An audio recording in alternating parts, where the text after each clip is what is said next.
Okay, let's get started, everybody. Welcome. Merry Christmas. It's that time of the year.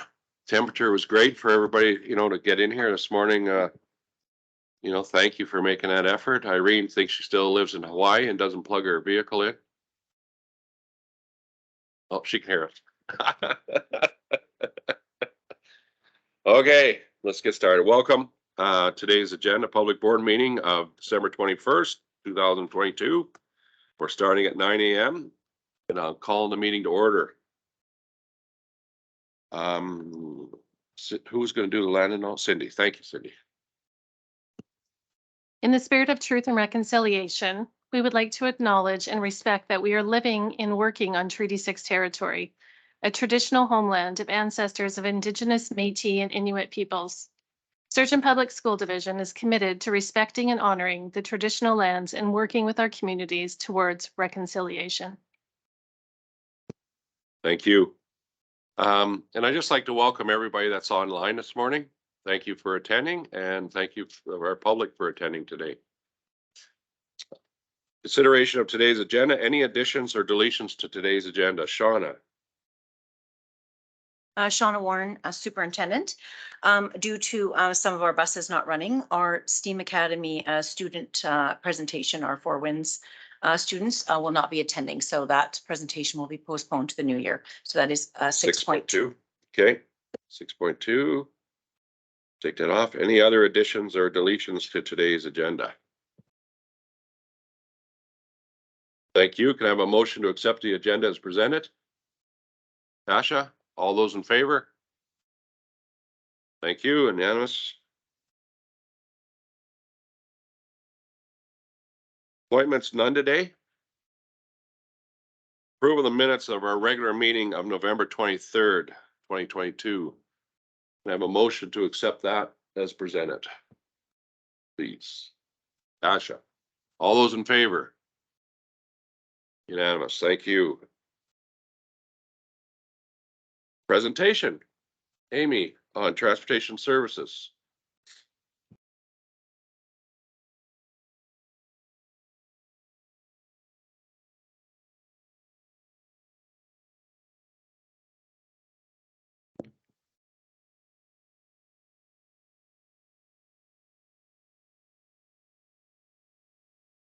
Good morning, everyone. I am Amy Hebert, and I am the Transportation Services Manager. Thank you for the opportunity this morning to present regarding transportation services. Who we are. Transportation Services is made up of myself and Donna Chubb, who is the Transportation Services Advisor. We also have a point 2 support person, who is Trish Holmes, the receptionist. And this has been a great help for the department, especially during our peak services times.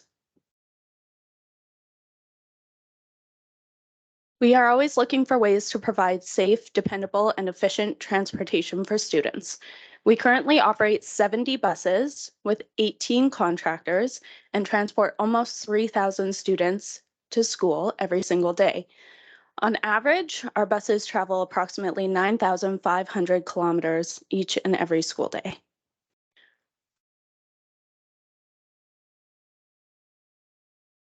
In the 22-23 school year, we are transporting approximately 200 more students than we were last school year.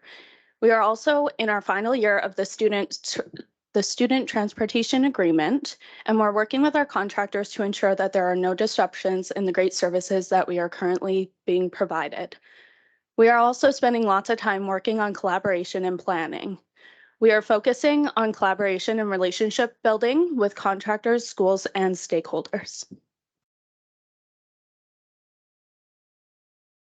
Some of the challenges that transportation services continues to face is balancing the parents' expectations and ensuring that we are able to identify areas of priorities for transportation services to be provided. We have experienced a lack of understanding around transportation constraints within the current system and recognize this is an area for improvement, especially in this school year. We are also faced with insufficient funding to provide the current levels of services that we are. This includes choice riders, outside boundary riders, supplemental bus services, and specialized transportation services. Transportation Services provides parent support in the avenue of emails, phone calls, and transportation online applications. We have also been utilizing and promoting the Bus Status app this school year as another way to communicate to our families for cancellations or delays of our buses. We have made some improvements to our website as well, so that this will help parents looking for general information. And we have included things such as an FAQ document for parents to be able to access. We are also currently working on a parent handbook and a fee guideline chart, which we hope will be able to provide additional information to parents for next school year and provide some clarity around the transportation services funding. For contractor supports, we have empowered our contractors to make decisions regarding inclement weather to ensure the safety of bus operators and students. This has definitely been proven in the last few days. We have offered contractor support and detailed guidelines to support the RFP process that's coming up at the end of this current school year. We have held and continue to schedule joint transportation committee meetings to continue to foster a relationship of trust. We have also created a transportation handbook as a guide for our bus operators and contractors to better outline our expectations and build that relationship. Lastly, this school year, we also created emergency protocols, which helps ensure that our bus operators are aware and prepared in the case of an emergency on the bus. Thank you for your time this morning. Is there any questions?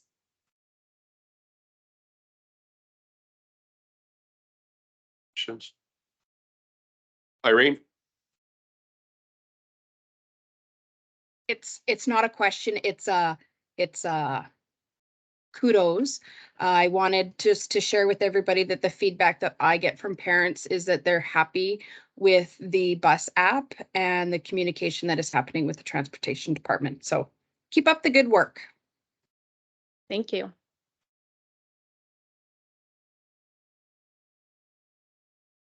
Thank you, Amy, for that presentation.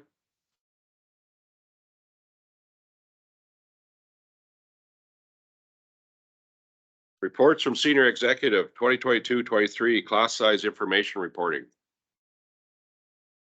Jonathan? Thank you, Chair. Jonathan Conrad, Deputy Superintendent. Apologize, I'm just, because I was presenting that from my computer, calling up the memo. No problem. The memo was prepared for your information and the trustees' information. The requirement to report to the government for the class size information actually has been dropped for a number of years, but we've continued it as it's useful and instructive information for the board to consider, as it is one of our key budget drivers that comes up later in the budget process. Some of the call out notes here, this is based on numbers of students that were in classes at the end of September. It was also based in comparison to the number of staff that was in our schools at the end of September. We have adjusted both since then.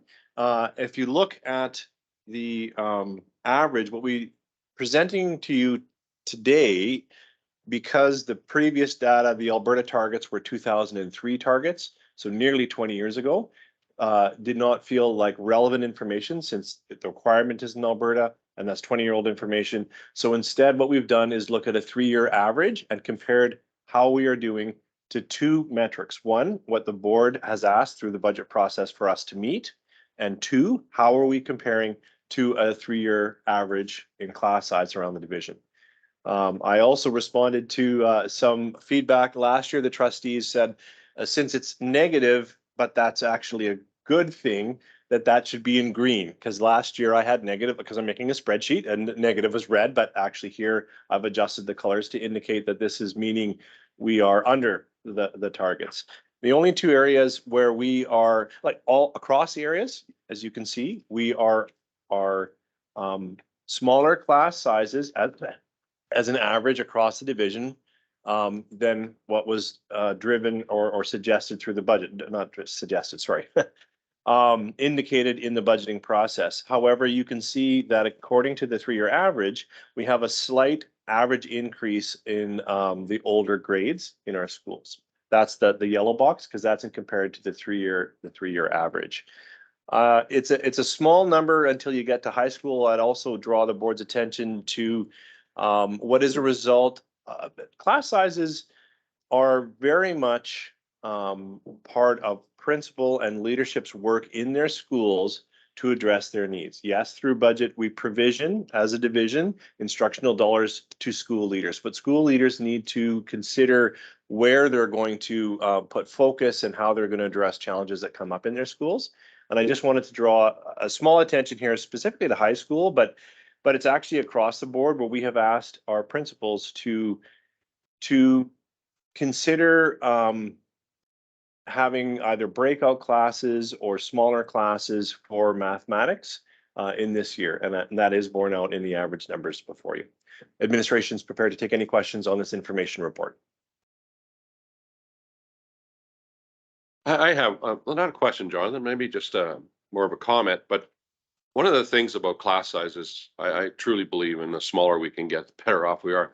But talking to a few principals, you know, it's kind of a mixed message when you look at our utilization rates in our schools being at 60 to 75 type thing.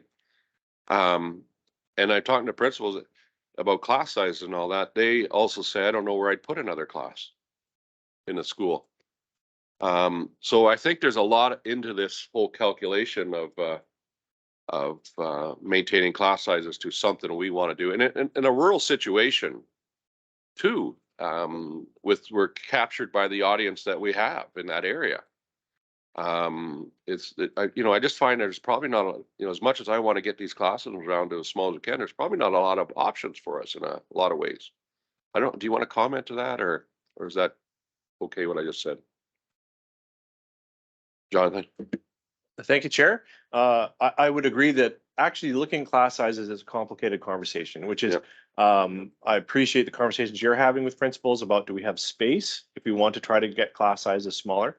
And I also would add to that, if you're wondering, you know, how can we have class sizes smaller than the budget provides? Well, that is because sometimes a principal might say the needs of this class is better suited, instead of bringing on an additional EA, actually we're going to have a teacher and do a breakout in this area. So there are different ways that we can get smaller class sizes, but very much respect what you just said, that if we want to keep pushing class sizes smaller, many of our schools would be challenged to find the location as you described. Yeah. And we also struggle in a rural situation, especially like ours, of numbers of registration. I mean, you know, it's pretty hard to split 26 kids into 13 and 13 type thing.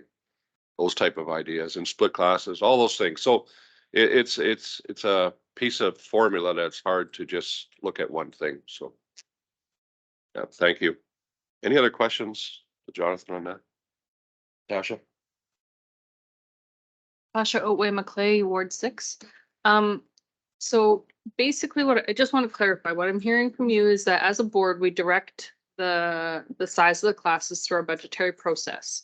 And then when the money is then in the hands of the school, or the resources are in the hands of the school, it's up to school administration to address size or class composition rather than class size, correct? Jonathan? Ish. Yeah, that's true in the sense, like, absolutely, that our principals and leaders work with their counselors, their learning support leads, and then they also work with senior admin. They bring forward, this is the plan we're thinking for, as you said, sometimes it's a complicated mix. It's a small school, but we happen to have a bigger grade 7-8 group or 7 group. But absolutely, it is the responsibility of the site leader, but with a lot of support from learning services, from central office here. We meet with them to look at ways to meet the needs of the students in that class. This is one metric, how large, but there are other metrics of the needs in the students. Yeah. Thank you. Okay. Sorry. Oh, Janine?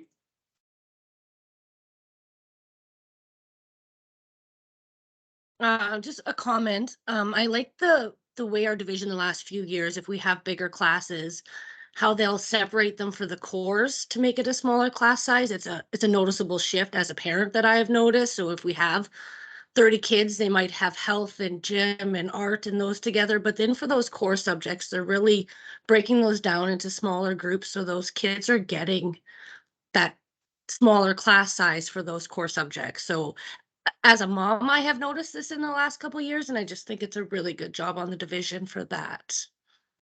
Great, thank you. Okay, if there are no more questions. We'll move on to 7.2 Aboriginal Studies 30 course. Jonathan. Thank you, Chair. John Conrad, Deputy Superintendent. This is sharing as information for the board. The Aboriginal Studies 30 course, the curriculum is set by Alberta. So this is not a locally developed course in the sense of our division developing the curricular objectives. However, there was not a well-published, or how do I say this? The course materials available for Aboriginal Studies 30 was very old and very long in terms of reading and low in terms of engagement. But we were seeing a number of students wanting to take this, as Aboriginal Studies 30 is now, for many entrance programs, able to be used instead of Social Studies 30. So it's becoming a good option for some of our students. Also, it's 30 level credits, and sometimes our students are looking for 30 level credits, so it's become a course of interest. But the materials we had available were older. So this summer, we are very thankful that we're able to contract 2 of our teachers from Sturgeon Composite High School to go through the material and then to author fresh the assignments, the engagement pieces, the activities that a student will work through when they take Aboriginal Studies 30.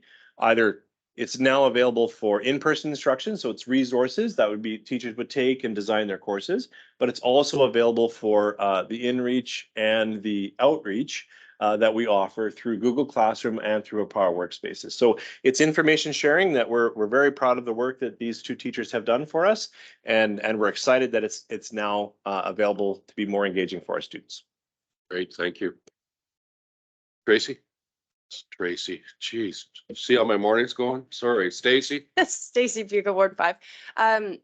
Just out of curiosity, we have an Aboriginal Studies 10 and 20.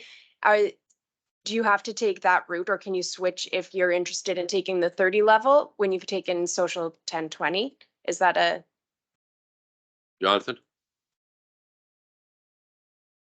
Awesome question. One that I actually answered 6 years ago when I had the good fortune of joining the Composite High School and wondering how we're doing this, because we're already starting to see some kids take Aboriginal Studies 30. Right now, we have some extra engagement activities that we ask our grade 11 students that have taken Social Studies 10 and 20 to complete and demonstrate that they're ready for Aboriginal Studies 30. And then we have welcomed them into 30 without taking 10 and 20. But what's also excellent about this question and isn't captured in this report is, but we do want to build a stronger 10 and 20 program. And at the Composite High School, we have started, there's a cohort of 26 students taking Aboriginal Studies 10 this year. Whereas in the past, we've done the additional material, so they're ready for it, and had them take Social 10, 20, and then go into Aboriginal Studies 30. Whereas we want to build a whole 10, 20, 30. And this is the first year actually the Composite has had that kind of cohort. So Thank you. Trish? So Social 30 has a diploma exam, and I'm assuming Aboriginal Studies does not. No. So how does that doesn't affect the kids getting their diploma if they, yeah. Maybe just answer that, please, Jonathan. Social Studies 30 is you can graduate. This is about an entrance. Sorry, maybe I wasn't very clear about that. Like students are still taking social studies, and they're doing great. but sometimes when you're trying to get into a specific program, if this is an option, it might be an option that captures interest, and also might be an option that can capture a higher mark for a variety of reasons. And so that might be more appealing for them to get entrance into. This isn't. This is not a replacement for Social Studies 30 in terms of a graduation requirement. I apologize for that. Thank you. Tasha? Jonathan, I was wondering if you could comment on why we're calling it Aboriginal Studies when that doesn't seem to be the appropriate terminology any longer. Jonathan? Yes, thank you, trustee. That actually relates to how I started by saying this course, the outcomes and curriculum is set by Alberta Education, not by us. So while it is a locally authored course in terms of activities and engagement and the material meeting the curricular objectives, its name and the objectives are set by Alberta Education. So we, at this point, cannot change the name. Thank you.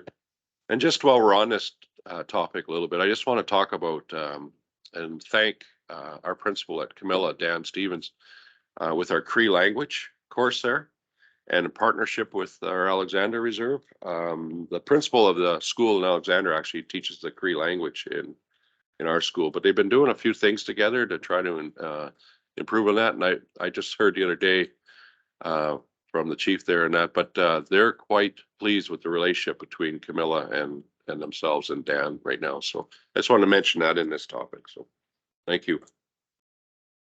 7.3 Alberta education funding.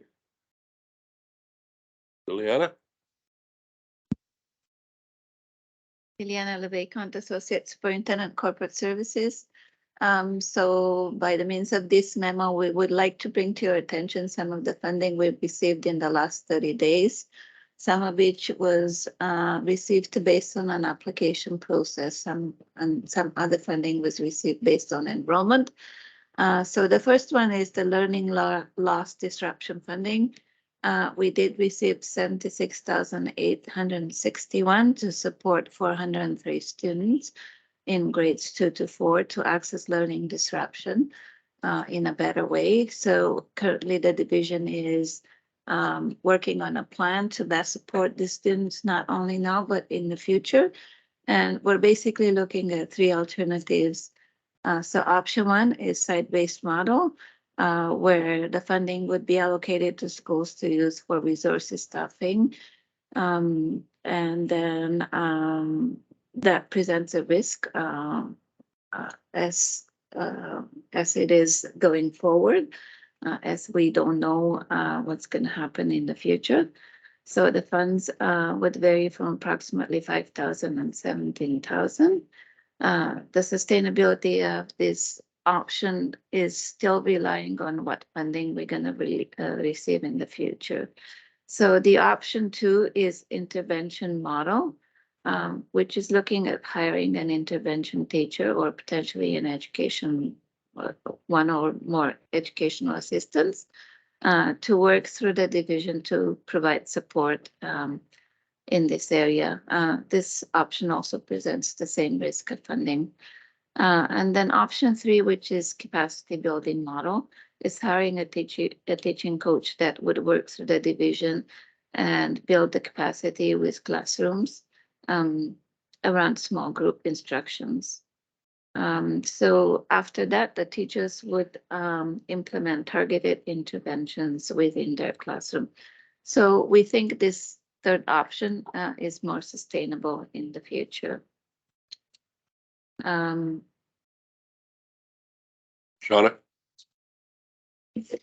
Sorry, I would just like to clarify though, the at-risk, those are actually the students. The at-risk is not the risk of the funding. The at-risk is how we identified the children, Liliana, just that they would qualify for that funding. So just to clarify the wording, risk. Thank you, Shauna. We also received $7,000 for Alberta School Council Engagement Grant Fund. And that's the $500 per school council. We were also allowed to carry forward the unspent funds from last year. And we were told that we need to spend all these funds in the current year. So our schools are currently working with each of the school councils to find opportunities for those to receive better support going forward. The mental health in school pilot program. So we received we're in the process of receiving 617,000. We're actually preparing to sign an agreement on that. And that amount is intended to support the school pilot program till December 2024, so it's bridging over 2 years. We also received $48,362 to support French as a second language, or otherwise called French learner participation. Funding to support Ukrainian students. So we do have 10 Ukrainian students in our school divisions, and the province had made commitments to school divisions to provide extra support and assist them with learning the language and our programming. So they did provide to us 55,000 in that area, which is great to support the Ukrainian students. Administration is prepared to answer any questions. Shauna? I would just like to remind the board that that mental health in schools pilot program, that memo was brought to last month. And that is how we are looking at mimicking or looking at our HYPE program as the great work it's doing. And because we were successful in attaining that, now it's how do we morph that? Of course, this is education funding, no, not Alberta Health Services. But if you need reminding, that was brought to you in a full report last month. Thank you. Janine? Go back to the learning loss disruption funding. I have a few questions. So I enjoy a sustainable model, but this is supposed to be short term to get those learning loss up to grade. So to hire a teacher and then work through the division, are those kids getting the help that they need this year? Like, I appreciate sustainability, but if it's a short term, get them up to par, is sustainability the best option? Jonathan? John Conrad, Deputy Superintendent. Thank you, Trustee Pequin. This conversation is also involving all of our school leaderships, and we've heard some of that in the government. Clearly, if you look at the per student funding, is aligned with your comment. They believe this is a problem that they can fix in a short term. And I would say, while we do need immediate help, that's excellent. It's a good comment, and we are seeking that with this funding. We also are seeing that this is going to be a longer term challenge for our children, and we see the variety of needs, specifically here in terms of early literacy, reading, comprehension, understanding, decoding, but also in early numeracy, and believe that we'll see those beyond the funding envelope that our government is providing. And we want to ensure that our teachers are well supported to understand models of instruction in their classroom to be able to address those needs for when this goes away, so they don't are left with thinking, who's going to come and work with the challenges that I'm seeing? I don't understand how to do that work. So we want to ensure that our teachers are fully ready, and they're wonderful, but there are extra things that they are learning to help with this type of literacy loss. But understood, there are some immediate needs that we need to address right now. Thank you. Stacy?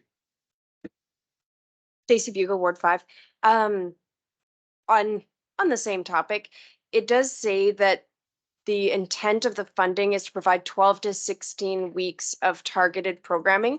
If we choose a different model that's going to be a little bit rounder and fulfill more needs, is that going to threaten getting the funding in the future if it is available, if we don't follow their guidelines exactly, or? Jonathan? Great question. No, let me clarify. We will absolutely be meeting the intent or intensive targeted instruction. The sustainable funding model is more we model and help support teachers on how to do this within the context of their classroom, but it is still a targeted, focused, meeting the needs of that young child or group of children. So we're meeting the guidelines of this grant, and it is we're not just making stronger teachers. I'm sorry if that was the implication. Okay, our teachers are amazing. It is more, how do I deliver a targeted 12-week instruction to these 3 students that are clearly missing this phenome awareness, and so it's about helping teachers. These are the lessons and this is the class structure that you can have, guided reading, so you can create a structured environment so you can provide targeted instruction within the context of a classroom. So that's when we say capacity building. It's so that our teachers are able to deliver that targeted instruction. Yeah. Thank you. Tasha? I want to continue on that, on that line. So I am all for capacity building. I think that that is the direction we need to go as a whole. My question is, we have a little pot of money to address the needs of 400 students.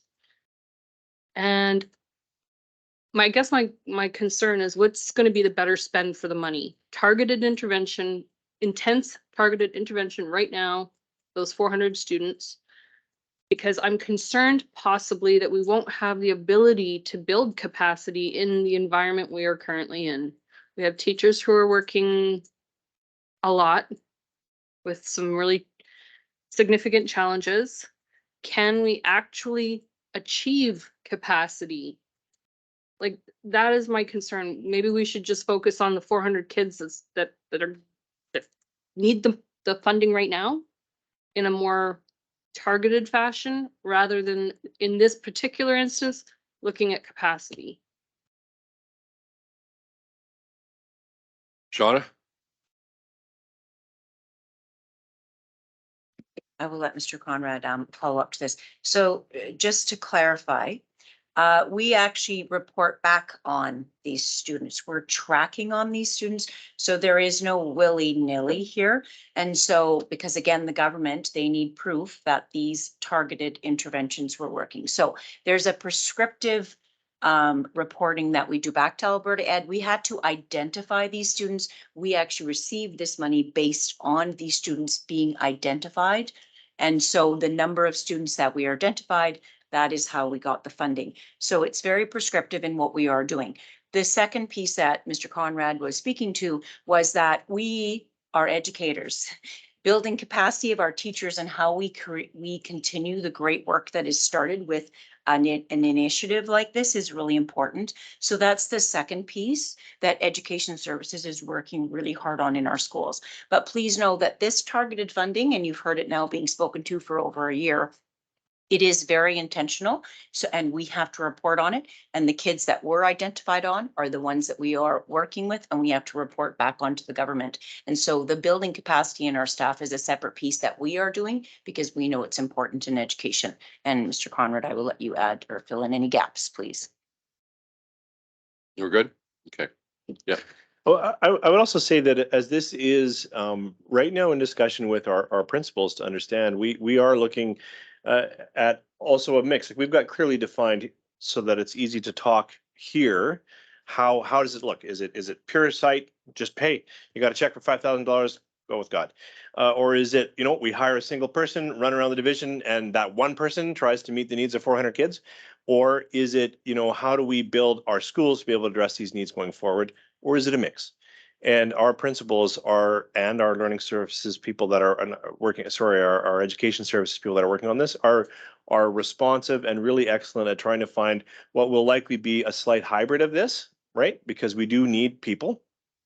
So there will be that.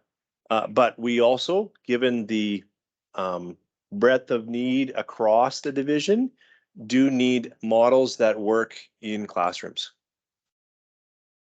Trish? Trish Marie Elliott, Ward 4, just digging a little bit further into that same topic. I love the capacity building model, but I'm just wondering, how do our teachers feel about this? It seems like we're asking them to take on more and more and more of everything. Are they excited and happy to learn this, to be able to take it forward, or is it just another weight on their shoulders that they're having to take on for us? Jonathan? Thank you, Chair. It is definitely additional work that our teachers are doing. The Alberta Education has said what was optional last year now is not optional. You're doing additional screenings. And so we are thankful that we have the learning coaches in place that have been able to relieve a lot of the pressures that other divisions don't have. They've been, helping their colleagues do this, helping with the testing and helping with this intervention model. So I'm very thankful that the board has put those key people in place to help relieve what is absolutely an additional ask of Alberta education. Having said that, as a teacher myself, the kids that come to me are my students. And it is my responsibility as a teacher to meet the educational needs of every one of those children that are in my classroom. I'm thankful for all the partners that I have. I'm thankful for the learning support people. I'm thankful for the counselors that help me understand behaviors I haven't seen before. And if I was working here now, I'd be thankful for the learning coaches that are helping me unpack things. But at the end of the day, that is my passion and my job. I am the teacher of those 26 young people. And yes, this is additional screening. And if I haven't taught this way before, this is some new learning for me. But it is absolutely our teachers' passion to meet the needs of our kids. Thank you. Okay. 7.4 mental health service classrooms update. Shauna. Shauna Warren, Superintendent. So this is being brought back to the public domain for information as we get closer to our CASA classrooms coming to fruition. So it's very exciting, but this is an update just to remind everybody that we have moved the second classroom from Four Winds to Gibbons.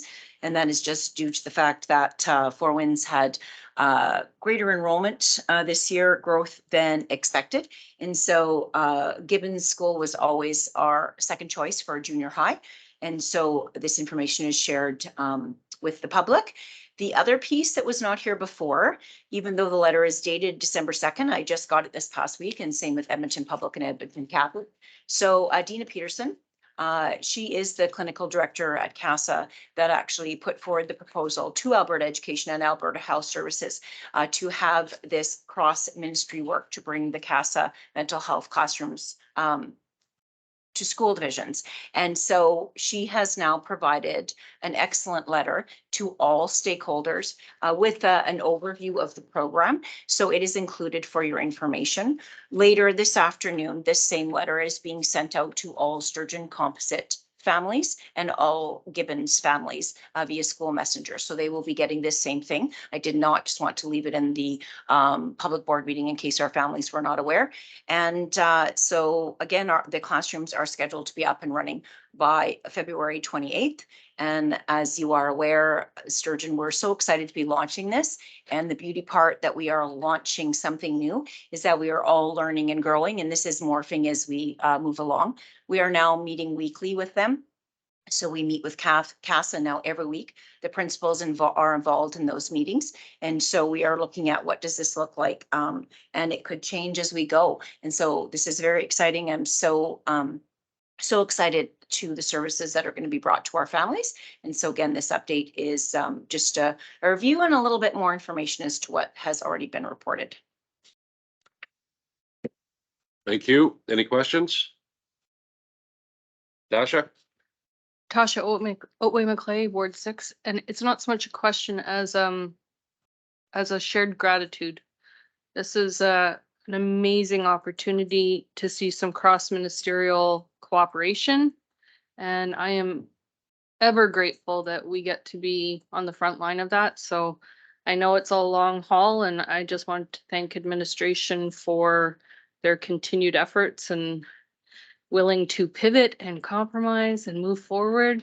Thank you, because this is so important.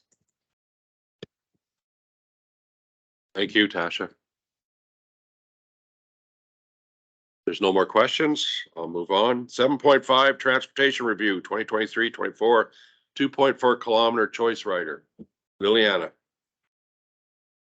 Thank you, Mr. Chair. Liliana Levecont, Associate Superintendent, Corporate Services. For your information, here is an update on our efforts to move towards a better understanding of our 2.4 kilometer boundary, which is a service that's currently not funded by Alberta Education. We will continue to improve the process, and as our policies and procedure are stating, we will be following very closely the application process. reviewing which students we can accommodate in our 2.4 choice rider. And based on that assessment and the costing of providing those services, we will be in a position to guarantee or not guarantee a spot for those students going forward in 23-24. So that process is going to be mainly targeted towards higher grades, grade 5 to 9, and we definitely going to put the focus on the safety of the students, and we'll do our best to accommodate what we can with the funding that we have in place. Shauna? And just to follow up to that, a letter will be sent out to you just after this meeting, and then it will be going out to all families. And so as what has been included in your trustee, the speaking points to all of your school councils, that in all of them, and it's said in there that a letter would be coming to families from the superintendent, just with a summary of some of the things that the division has been, administration has been looking at for operationalizing our realities of transportation. And so that letter will be sent out to all families via school messenger this afternoon. Thank you. Janine? Do we have a differentiation between the 2.4 kilometers choice rider and the going to a whole different school that's not in your boundaries choice rider? Like, I think we use the same wording for both and it's confusing. Shauna? They are differentiated if you look at the policy, Trustee Peckman. It's a very good question. So a choice rider, it's two things. The child actually the student either lives inside the 2.4 kilometers attending their designated school, or it's a student attending a school that is not their designated school. So it is a two-part definition for a choice rider. Thank you for the great question. Tasha? So I guess this question is probably for Liliana. So we have a lot of students that would fall into the 2.4, and we're emphasizing safety, obviously. But do we have the capacity in the division to assess each case? Or how are you going to assess safety? Liliana? That's a very good question, and safety is really difficult to assess. Therefore, the administration has decided to focus mainly on the urban rural areas such as the towns of Gibbons, Morinville, and Redwater. And we're looking at basically, since the transportation is referring to under 2.4 kilometers, we're assuming that most students will likely walk to school, but other means may be provided by families to bring the students to school. But since we're mainly focusing on walking boundaries, then we will be looking at what roads, what areas are safe for students to walk at school, what kind of arrangements the students can have in place, and will support to the best of our abilities. It's definitely a difficult assessment to do. And we will be working with our families and our schools. Tasha? Just to follow up, because you just said something that made me think, oh my gosh, unintended consequences here. Influx of parent drop off at schools. We already know that our schools we're struggling with parent drop off and pickup. And this could just throw everything into chaos. So have we addressed that yet, or is that still in progress? Liliana? Thank you. That's a good question. And we will be looking at organizing that drop-off situation. And we have over 500 students that are choice rider currently. We don't anticipate that all 500 will be transported in other ways. And again, we're also considering the walking opportunity for some of the students that are in closer proximity to our school. So Once we have all the facts together, we will be in a better position to assess all the factors and foresee any unintentional consequences such as traffic, overcrowded traffic at school. Thank you. Stacy?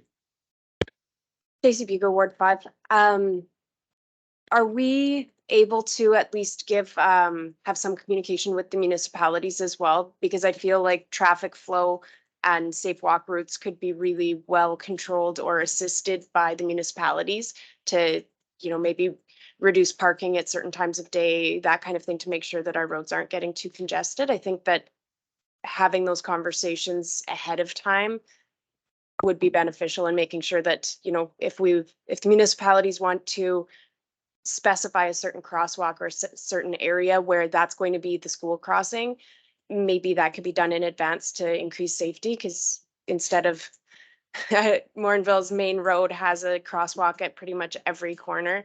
And maybe if we worked with the municipality, we could have a clear direction for kids come next September.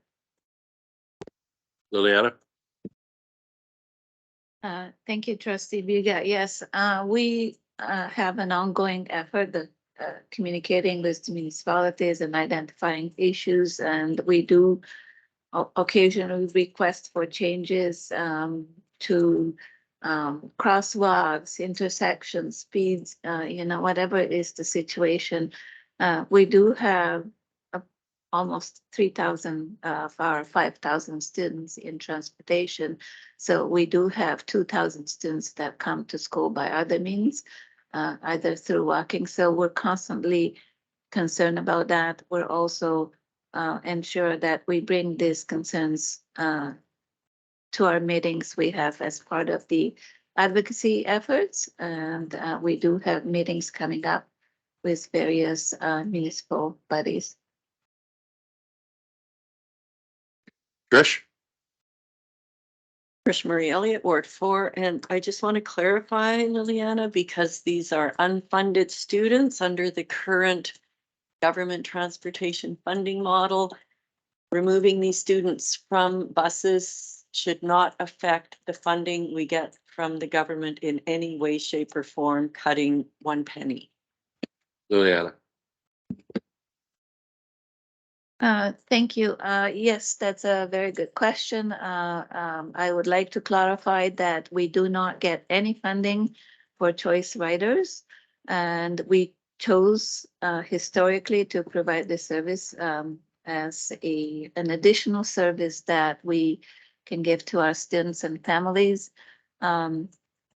Reducing the efforts in this area will not reduce our funding.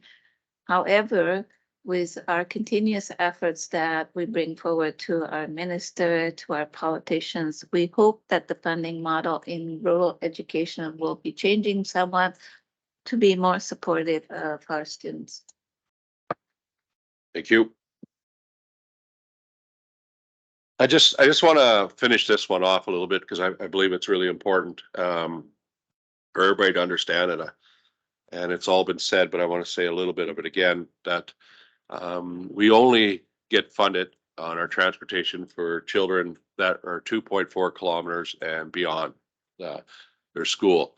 All children or kids inside the 2.4 we're not funded for. That's the basic concept. We are transporting some of those kids, 500, 600 kids, because of the safety and even getting to a morality part of that is looking after these kids. There's kids out there that have to cross highways to get to their school. And we've been working really hard as a board to advocate for this situation.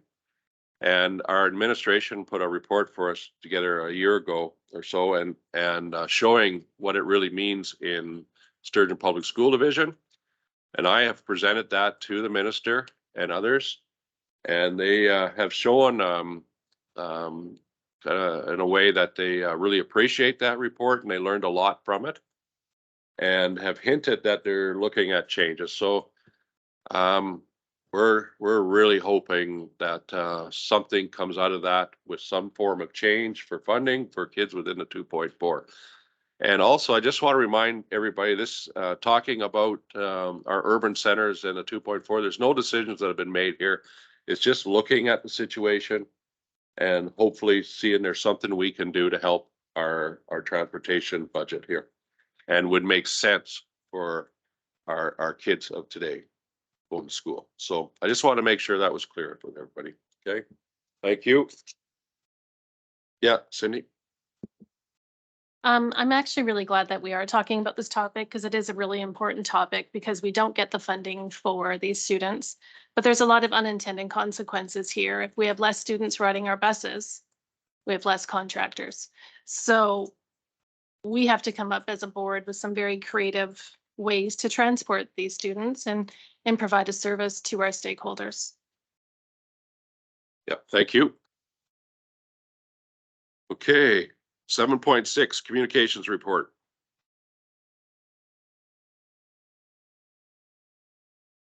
Jonathan. Thank you, Chair. John Conrad, Deputy Superintendent. For the board's information is the monthly report on some of the activities communications is doing around the division. I would draw your attention to a slight format change in the report. We wanted to be clear, the alignment of the activities with the annual communication report plan, that was provided in the fall. So that's the beginning part there.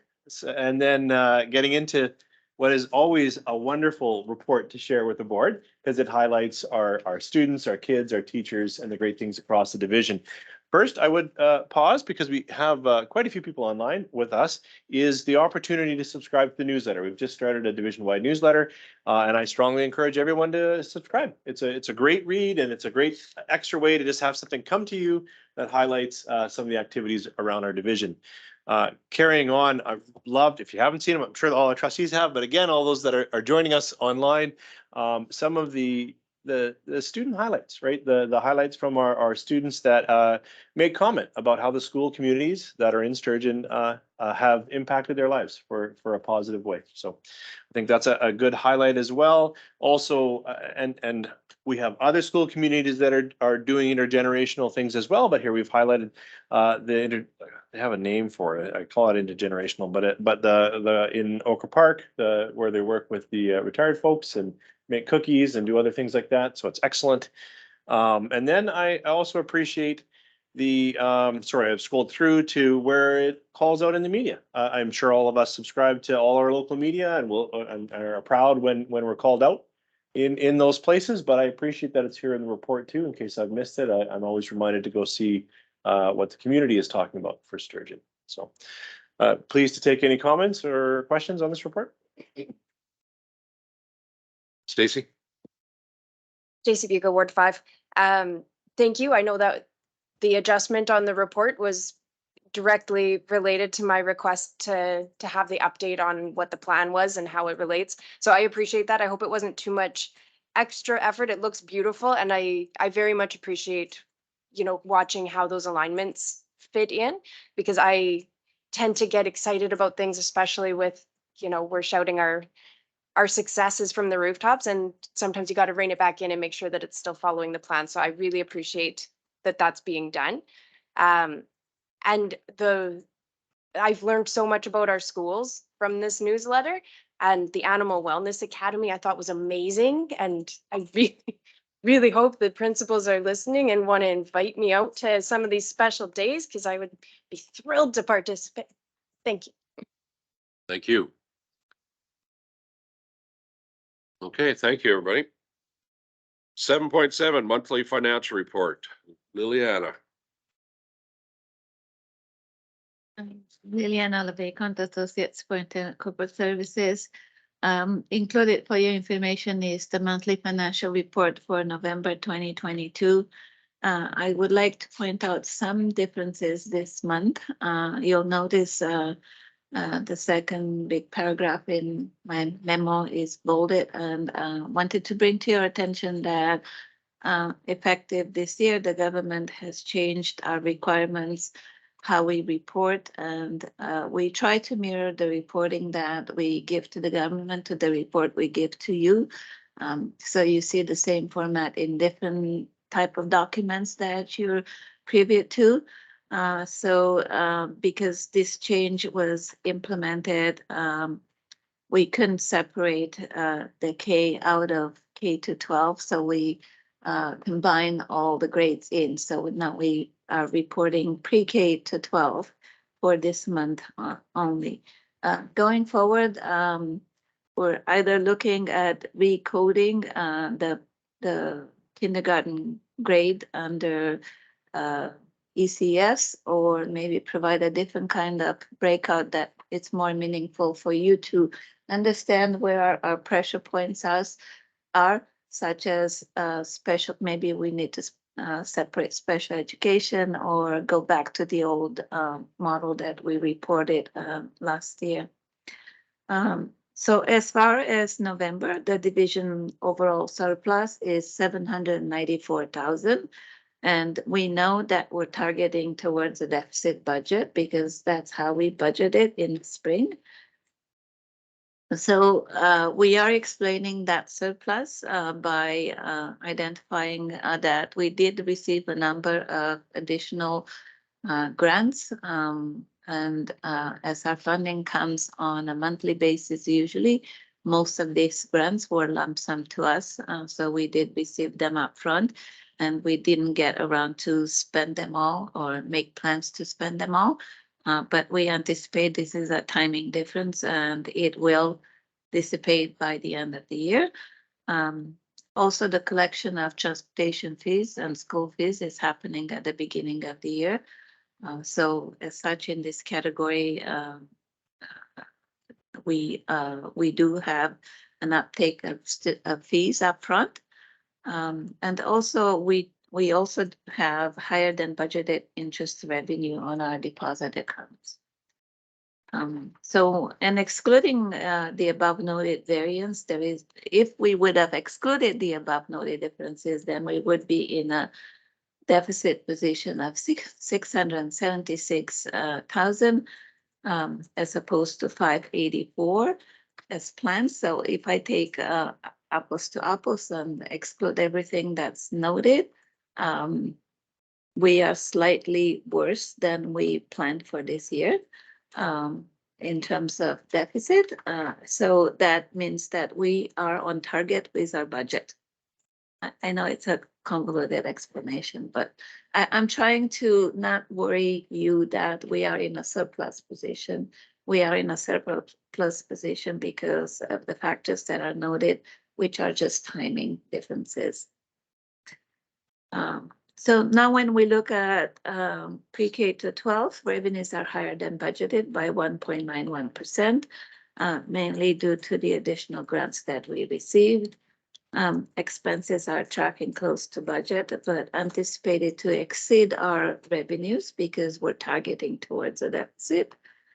In terms of operations and maintenance, revenue is slightly higher than budgeted due to an annual lease grant that we received for our school in Legal. And expenses are slightly below budget, mainly due to timing of some of our expenses, such insurance, higher costs with the utilities in winter months, and snow removal.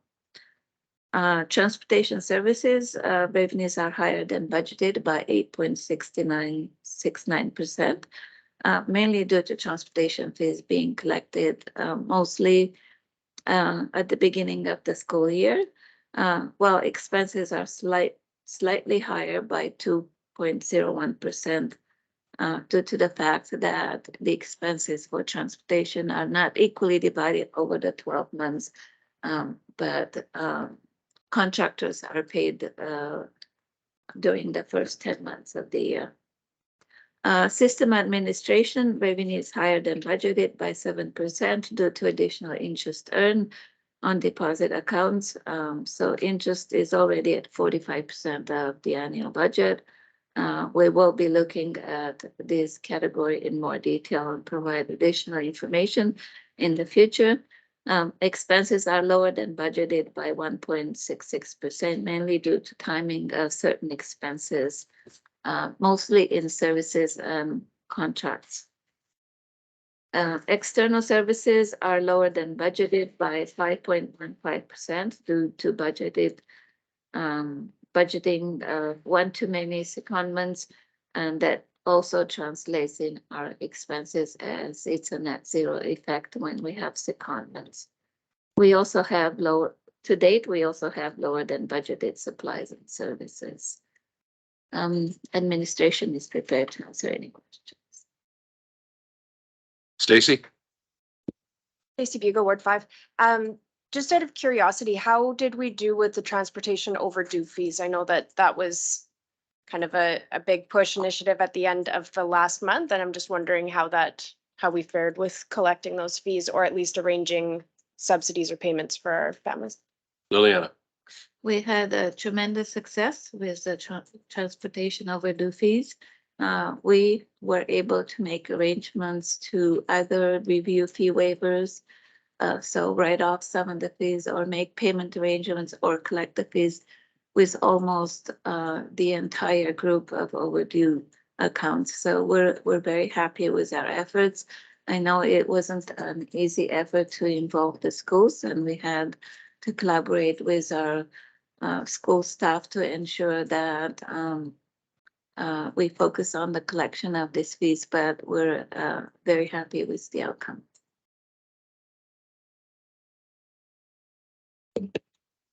Any more questions on the financial report? Thank you, Liliana. Monthly IT report. Jonathan? Thank you. Thank you, Chair. John Conrad, Deputy Superintendent. Provided for information is a monthly update of some of the activities our IT department is doing. If I may, in this forum though, I would like to publicly thank our new director, Robert, for coming in to a very small department.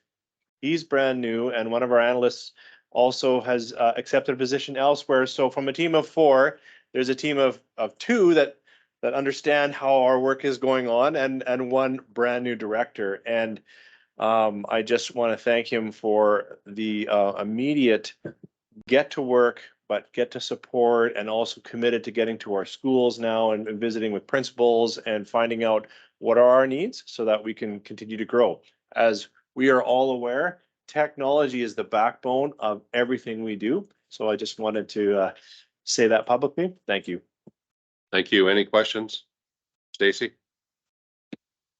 Stacy Bugle, Ward 5. I'll just piggyback on that. I was fortunate enough at our central office luncheon to be sitting at the same table as our new director, and he just seems like he's really engaged and excited to be working in schools and really understanding what our needs are and how to really create a great system for us. So I'm really excited. Thanks.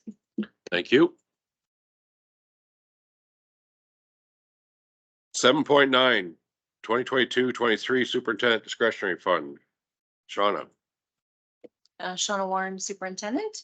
Provided for your information, just a reminder, again, the purpose of the Superintendent Discretionary Fund, what it is set aside for. The budget is set every spring, but as you know, that is based on our enrollment projections. And so a certain amount of dollars are set aside so that if we get new students that come in, and if there are pressures in our schools, that these dollars allow us to ensure that our schools have the staff to run successfully and support our students successfully.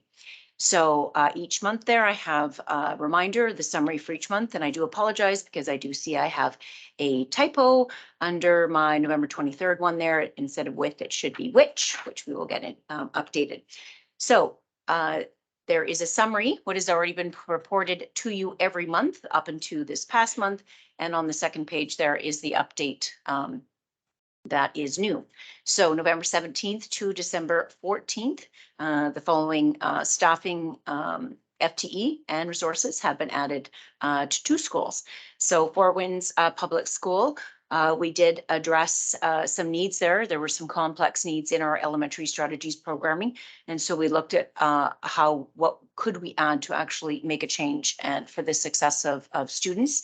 And so that teacher FT was increased for the elementary strategies programming for the remainder of the year. And also Legal Public Schools, the principal put together a proposal to purchase some musical instruments. And so I just put a few of the names in there, but I just like saying glockenspiel out loud and boomwhackers. And so they have purchased some musical instruments for the school. And so the spreadsheet has been updated. And so there is $184,867 remaining in the superintendent discretionary fund. And of course, administration is willing to accept any questions. Tasha. Tasha Otway, Maclay, Ward 6. I think I've said this before, and I'm probably going to say it after this again, but I just want to say thank you so much for creating this report. The board takes the discretionary fund very seriously, and we know what it's for, but this just goes leaps and bounds into explaining what we actually do with it, and the transparency and the accountability that is represented by this report is like, you can't match it. So I just wanted to say how thankful I am that we now get this every month and we can see it and we can monitor it and be aware of what's going on. So thank you. Thank you. Okay, no more questions. We'll go to trustee and standing committee reports. 8.1, chair's report. I'm going to report on a few things here. We in December 1st, we had our second value scoping session day, which we found very enlightening on stakeholder input and to how our capital plan for new schools or modernization should go forward. And we'll be working very strongly with all that information that was gained in the next little while to come up with a good 3-year capital plan on those type of things. There was a building and maintenance committee meeting, transportation committee meeting this month.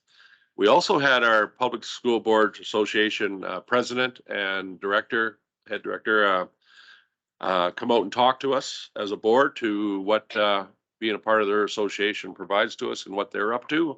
And lots of advocacy done by them. We've had a committee of the whole meeting. I went to an internet safety parent presentation at Camilla School. And I'm going to tell everybody, I had my eyes wide open to, I knew internet wasn't the greatest thing in the world and all this social media, but I'm going to advise any parent or any teacher or that if there's an opportunity in their area to go to one of these internet safety presentations, please do. It's very interesting and opens your eyes wide open to some of the things that can happen at those with our internet safety for our kids. And I'll just give you a little bit of a hint. One of the things they did there was they put up emblems of apps on computer, and they asked all the parents, there was about 30 at this meeting, what does that happen? Everybody kind of knew it was like Facebook or Twitter or something like that. Then they asked, I can't remember the name of the app, so I'm not even going to try, but they asked if anybody knew it. Nobody knew what that app was as parents. And he mentioned the two police officers that are on this team mentioned that they were at a high school and every kid in that high school basically knew what that app was. And he said it was one of the most dangerous apps to go on for some of the bad things that happen on the internet. That just gives you an overall feel for what you should know and learn. And please, parents, talk to your grandkids, see how they're doing, and make sure they try to get them connected with you so they're not afraid to come and talk to you, because there are some crazy things happening out there in this world.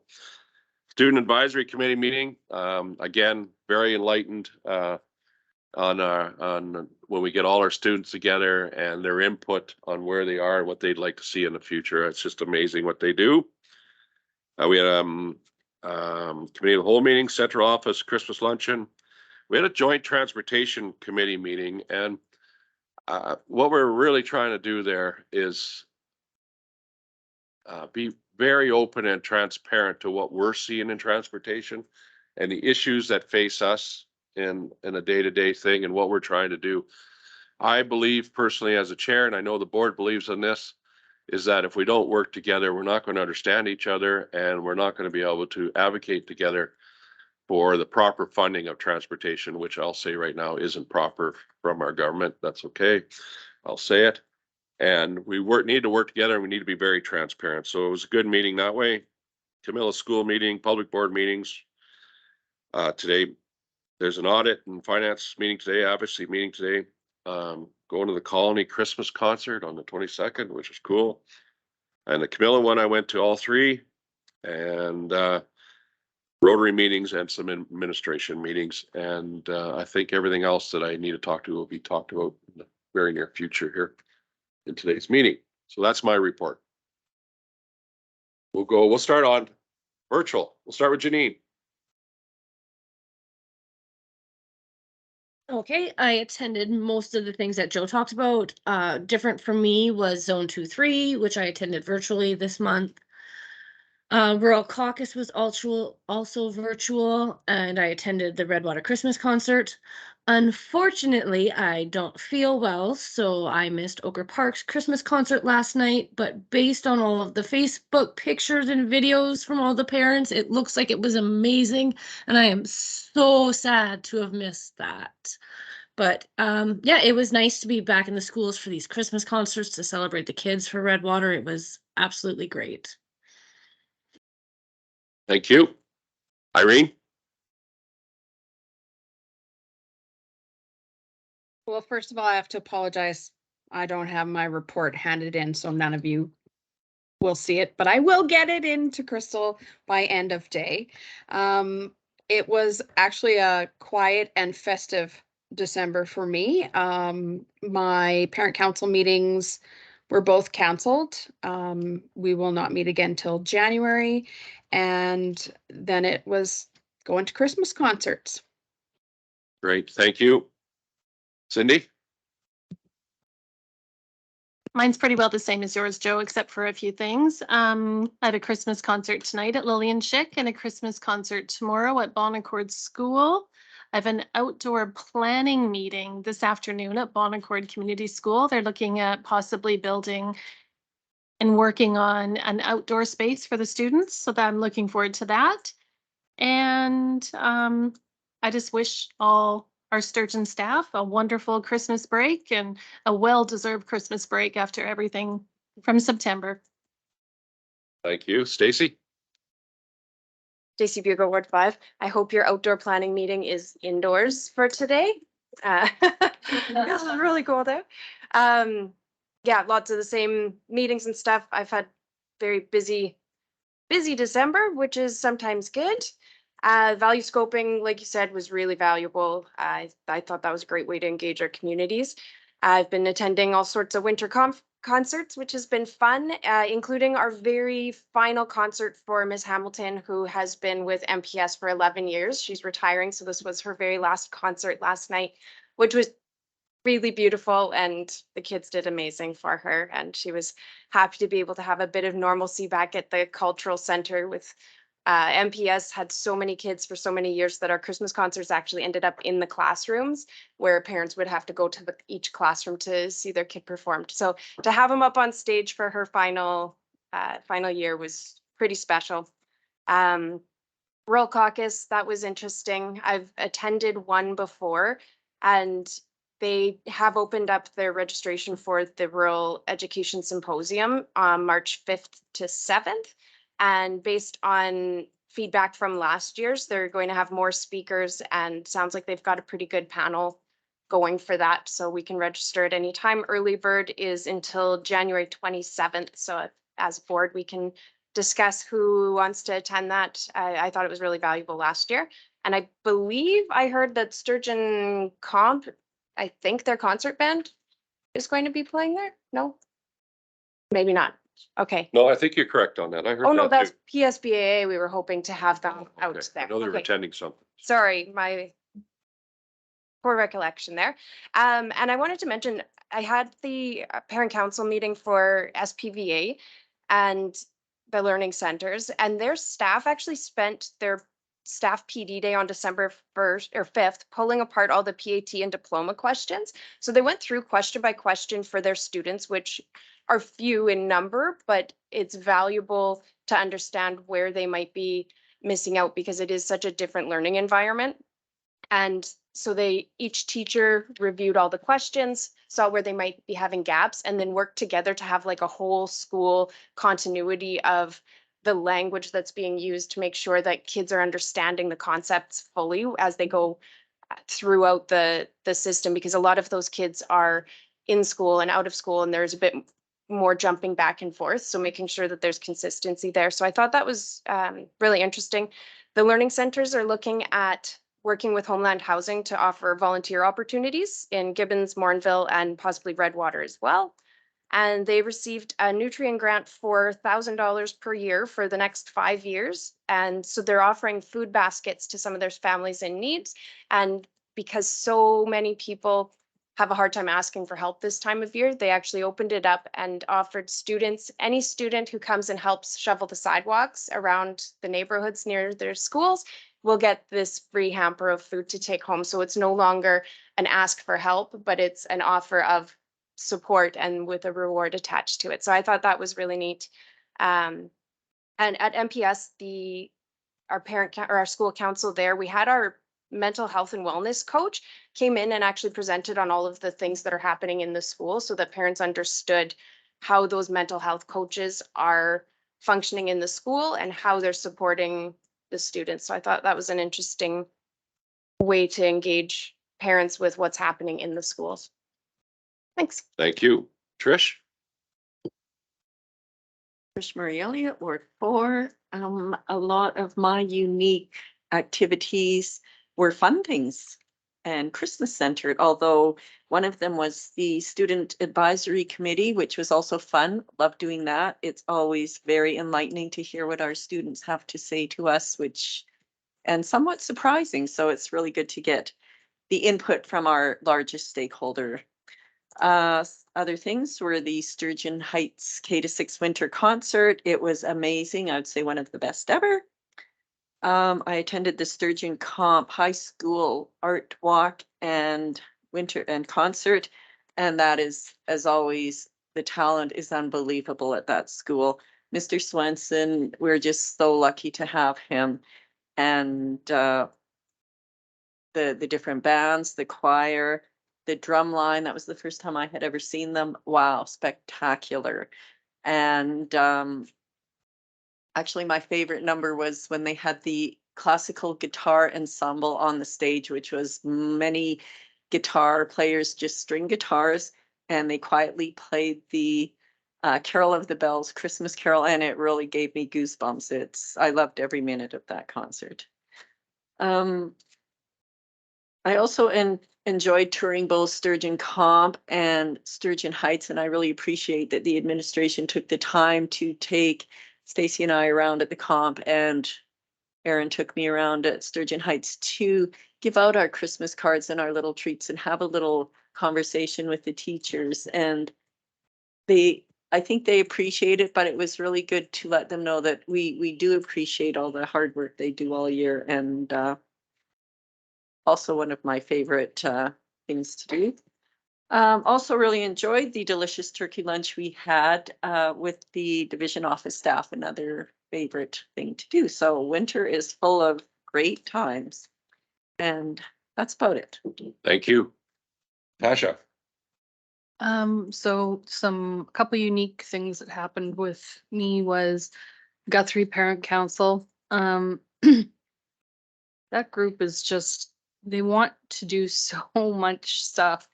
They're like really gung ho. They just need to take a step back and prioritize what they want to do first. But given that Guthrie has struggled with parent councils the entire time I've been a trustee, it is such a nice thing to see that they're so engaged. Another thing I wanted to share with you guys is on December 1st, I was invited by PSBAA to go to the Art of Leadership Conference in Calgary. And I'm hoping that there will be an opportunity in the coming months to share some of the insights I gained there. The speakers were General Rakilier, Yasmin Abdel Maji. I'm so sorry, Yasmin, I'll never be able to pronounce that. Stephen Harper, Sean Kwango, and Eric. I can't pronounce his name either, and I'm not even trying that one. But there were some amazing insights that I would love to share with the board, because I think it really talks about disruptive management. And I was really put off by that term, because disruptive is not what you want in schools, but disruptive leadership is what you want in schools. So it was really interesting. So I'm looking forward to sharing more with you guys. Thank you, Tasha, and I'm looking forward to something like that too. That would be very interesting. I did forget one thing I thought was very interesting. I'm going to be cooking pancakes for 600 people on Friday morning. So Where? at Camilla, I know Daryl's sitting here, heard that, and he says, I better get over there and help Joe. But anyways, they're having a school breakfast in the morning. So I think there's a few of us parents that are going to go there and cook away. So anyways, we'll see what happens. Advocacy committee. Stacy Bucco, Ward 5. For advocacy, we met, I believe it was following the board meeting in November. And we kind of went through, made sure that we've got our 1 hour meetings booked with Town of Morinville, Town of Redwater, and Sturgeon County. So that is coming up in the new year. I believe all those dates are now confirmed. We talked a bit about agenda topics and what we would be discussing at Student Advisory Committee on December 12th, and did a quick follow-up of our Council of School Council meetings. And you'll see later in the agenda today, we'll be talking about what the next meeting is going to look like. Excuse me. Student Advisory Committee was held on December 12th. I don't know that Jace is here to share with us at this point. I'm hoping that he's in school. But it was really great to see Jace, our student co-chair, delve deeper into the topics that were discussed last year. We had some new faces. I was probably about half and half, kids that were returning from last year's committee and new kids this year. So we got some new faces, new ideas. And I thought the questions about advocacy that were hosted by Ms. Requa was really targeted and really let the kids think about what advocacy meant and who an advocate was and how they can be advocates in their school. And I thought it was very well presented to make sure that the engagement was there. I know sometimes it's difficult with teenagers to make sure that they're actually engaged in the conversation. And I truly believe that all of them felt like they were heard. So I thought that was amazing. And we have another advocacy committee meeting this afternoon after public board. Thank you. Any questions to the advocacy committee? Audit, Finance, and Human Resources Committee. Trish. Trish Marielli at Ward 4. Nothing to report. We have a meeting following our board meeting. Thank you. Building and Maintenance Committee. We met on December 7th, and the following is a summary of the meeting. We talked about the modular program, which we will be talking later on in this meeting. Liliana will be touching base on that. We talked about the CASA mental health service classrooms, which our superintendent touched base with that earlier this meeting. We talked about snow removal contracts, and it's being adjusted to meet the needs of the division. Insurance costs and deductible went up significantly due to the claim related at Sturgeon Composite High School. Potential changes to daycares, and the heating system at the Morinville Colony was in need of maintenance, which I think it has been fixed already, has it? Just to report on that, it failed again. So Oh, okay. we're working on it. Okay, so that is under review Your at the chair, we moment. crawl around the roof trying to fix things. So Okay, we got to get that heating system fixed up. So I'm prepared to respond to any questions.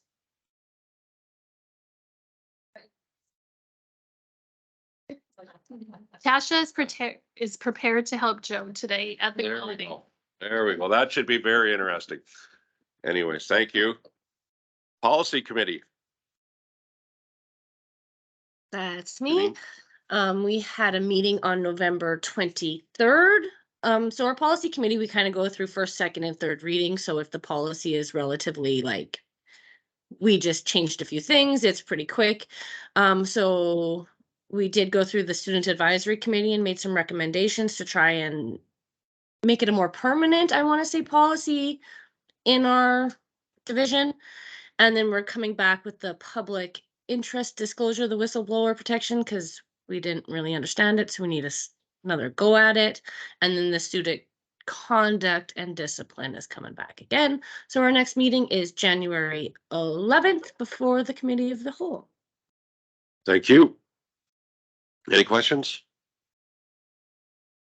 Transportation Committee. We had a meeting with our transportation contractors representatives on December 7th. Or not December 7th. When did we have that meeting? That was just, sorry, I don't have the date in front of me. 19th, okay. But anyways, we talked about the bus pass overview was, and we also talked about the fuel price contingency program. There's a budget deficit of $300K for transportation services this year. Was intended to offset that fuel subsidy, and a recommendation we brought to today's meeting. We talked about the RFP going forward for next year and some of the changes that we're looking at to that to help them out. And we talked about, again, the 2.4 kilometers of choice rider and rural versus in-town riders for Morinville, Bonaccord, St. Albert, Redwater numbers were reviewed to better understand urban rural ridership. A couple other things I'd like to report on this is that we've been asked by our MLAs to be a pilot project for insurance for our bus contractors in looking at self-insurance through the government. Myself and actually the chair of our association representatives has been asked.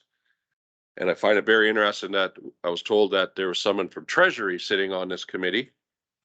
We haven't met yet. They were going to get back to us, but they also asked us if Sturgeon Public School Division would be a pilot project for it. And I said, yes, we would. So I'm not sure what this all means. We'd have to meet and start the conversations, but I think there's a chance for some positive stuff out of this. So we'll see where that goes. And again, I want to mention, we've been doing a lot of advocacy for our transportation contractors. We truly believe that there needs to be a better funding module for this. That includes a better representation of safety for walking and those type of things and funding. But we also put a fairly lengthy report in front of our government on what the 2.4 kilometer means in a rural situation as Sturgeon Public School Boards, which I mentioned before that they've really, I've said some positive things about it and have hinted that there's a change coming, but we'll have to wait and see what that means. So there is some good things coming out of that, and I will promise that our advocacy through the Transportation Committee will continue in the best way we can make it happen. And that's my report. Any questions? Tasha. Tasha Oatway, Maclay, Ward 6. I was wondering, Joe, could you just speak a little bit more regarding the bus pass overview? What were the, Yes. do contractors see more positives or more negatives? Is it, can you just go into it a bit more? I sure can. Originally in the last term of board, it was talked about a safety aspect to bus passes. And again, knowing who's on the bus was part of that. And it also became a part of paying your fees, an aspect of that, so that with a pass, you're basically showing that you have paid your fees and you're in a good place with the division on that. And the bigger part was the safety aspect. And but the contractors have voiced their opinion on this, that it's a very hard process to administer. So that was the basic concept of where we're going to go with that. And truly, I think if we're going to continue that, we got to really talk about how it works when kids keep forgetting their passes. And how does a bus contractor handle that? We're not about pulling up to a stop and saying, where's your pass? Sorry, it's 40 below, but we're not taking you. That just ain't gonna happen. We're not gonna leave a student stranded there. And so to make this fully work, we really need to look at what that means and what we're willing to do to ensure that the passes are on our children every day getting onto a bus. Or what does it mean carrying that forward? So if there's some more conversation got to come out of that, Tasha.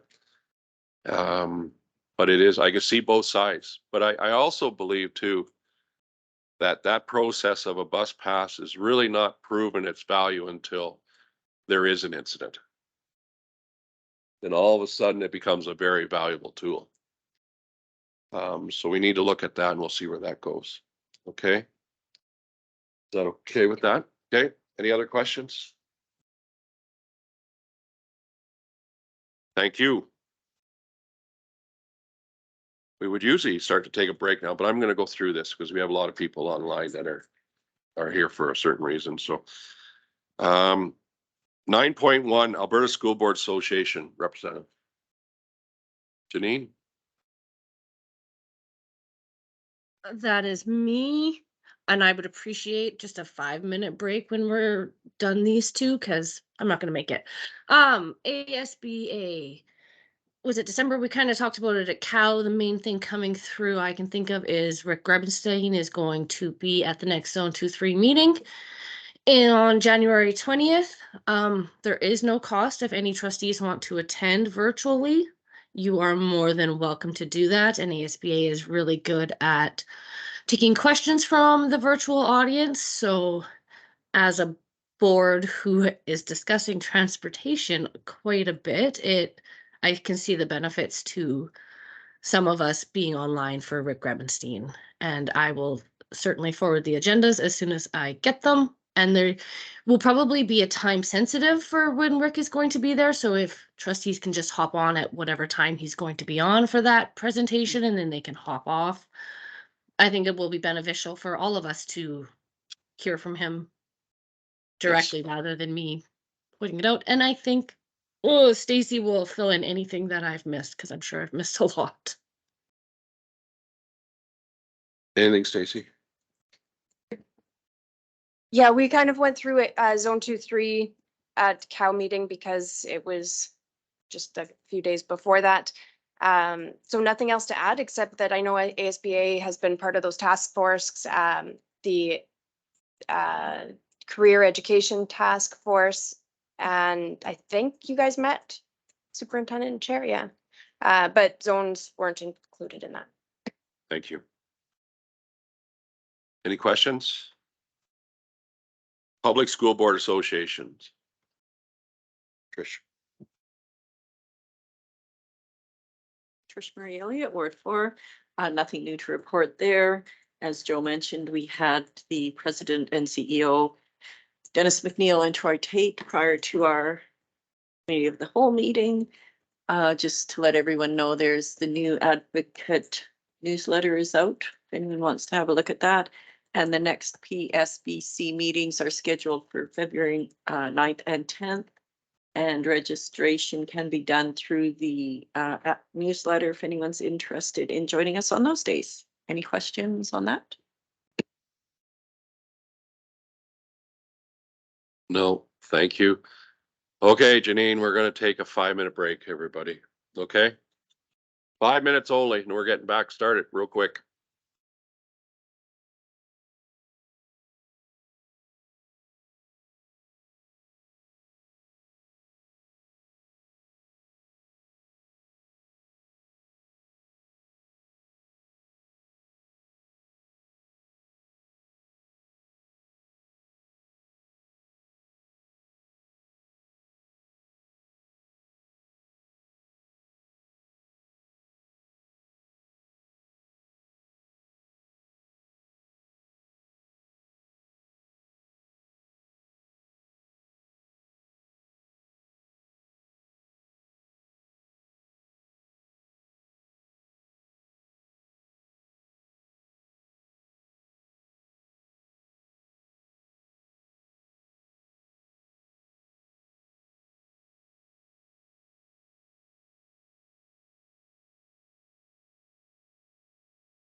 Everybody's back. That's great. Thank you.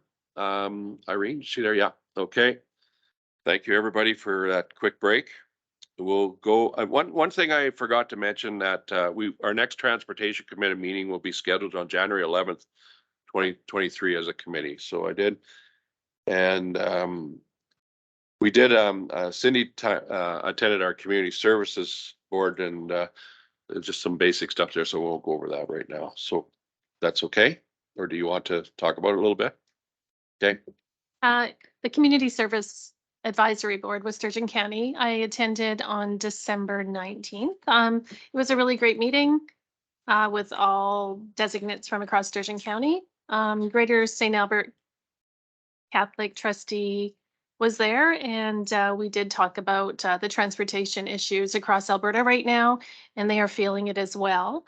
And hopefully we can come to the table with Greater St. Albert Catholic, and she agreed. So that's a wonderful stepping stone that we can collaborate and possibly work together with them with our transportation issues.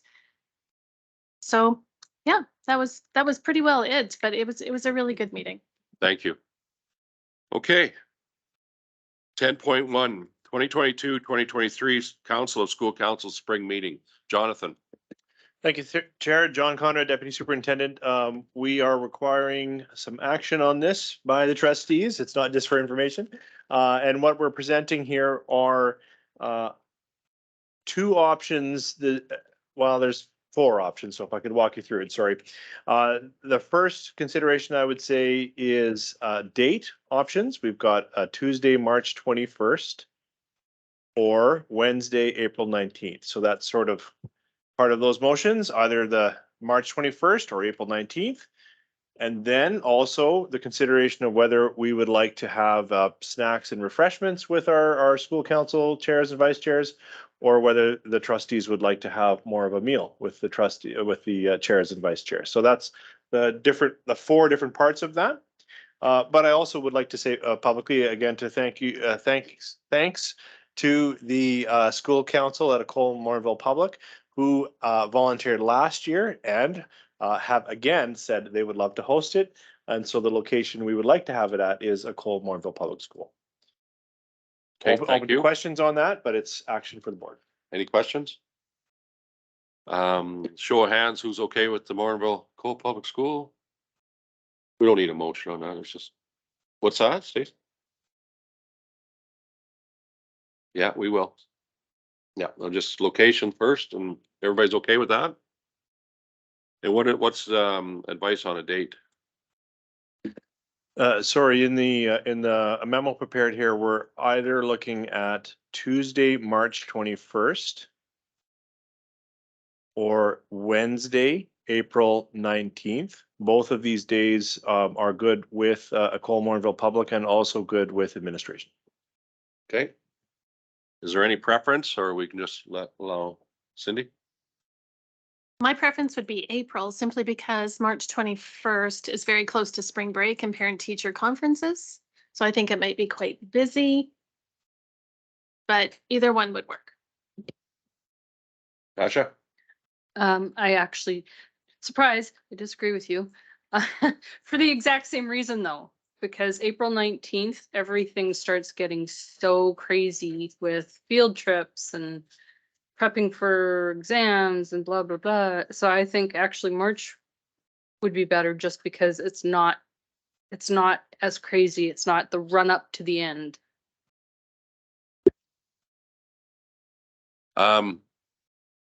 This is the fun of being a chair. Just pick a date, Jonathan. We have reasons for both, so whatever's gonna work best for you guys. Okay, I'll do it. Sean.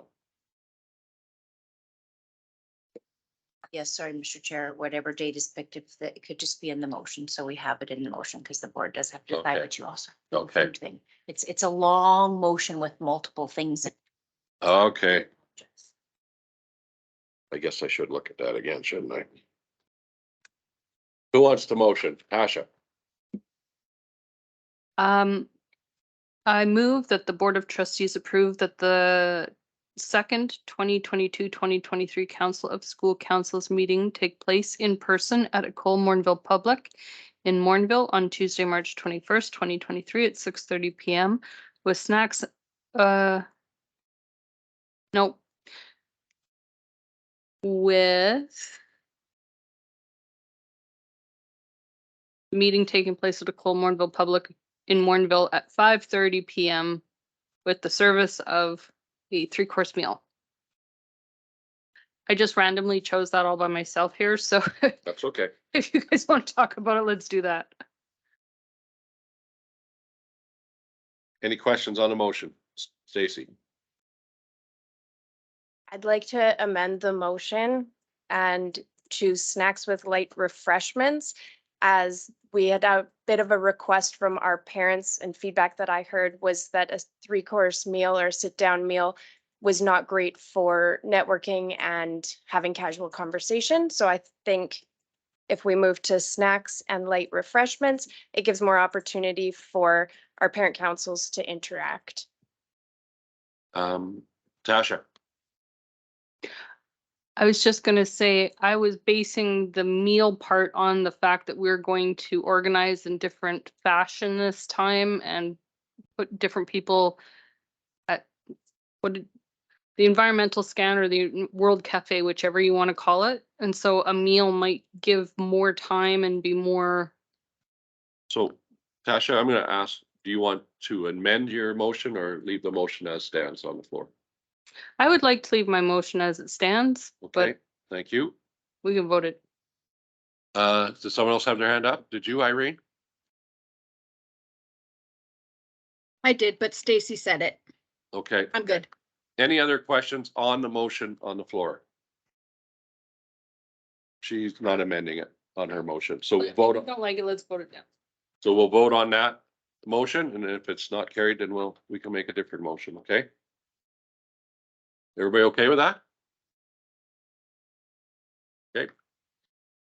Any other questions on the motion on the floor? All those in favor? All those against? So it wasn't passed 4-3, I believe, if I counted that right. Is there another motion that wants to be presented?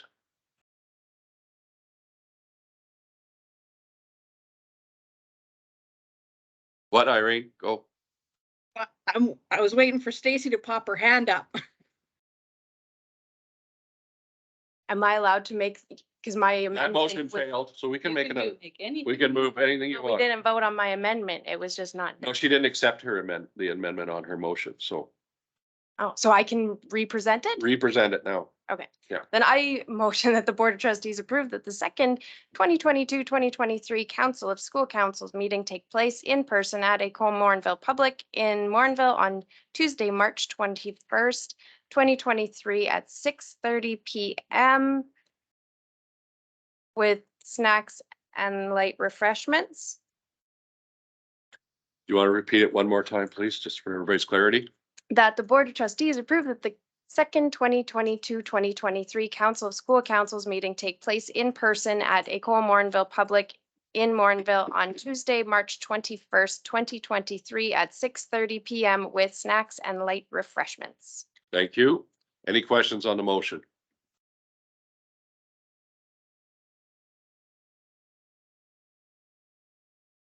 All those in favor?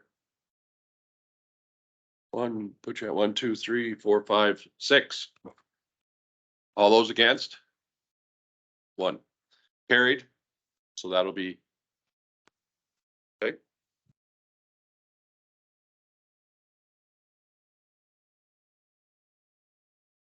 Okay, 10.2, 2022-23 fuel price subsidy program.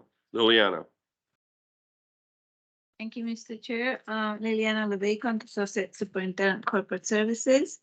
So the motion on your table has 2 options for you to look at, either to approve or not approve the distribution of fuel subsidy to the bus contractors. For background, the fuel rate contingency program was first announced in July of 2022. And we did receive a payment from the government at that time that was pertaining to a retroactive period of March to June 2022. And that was awarded to the bus contractors in July. The total amount of that portion of the fuel subsidy was $143,729. And it represented 21 cents per kilometer as we split out the whole amount by the total kilometers driven by the bus contractors during the period of focus. Starting September 2022, the division will receive monthly fuel contingency payments on around the 15th of the following month. So far we received September, October, November, with the last one being on December 15th. So we did have 3 months receipt from the government.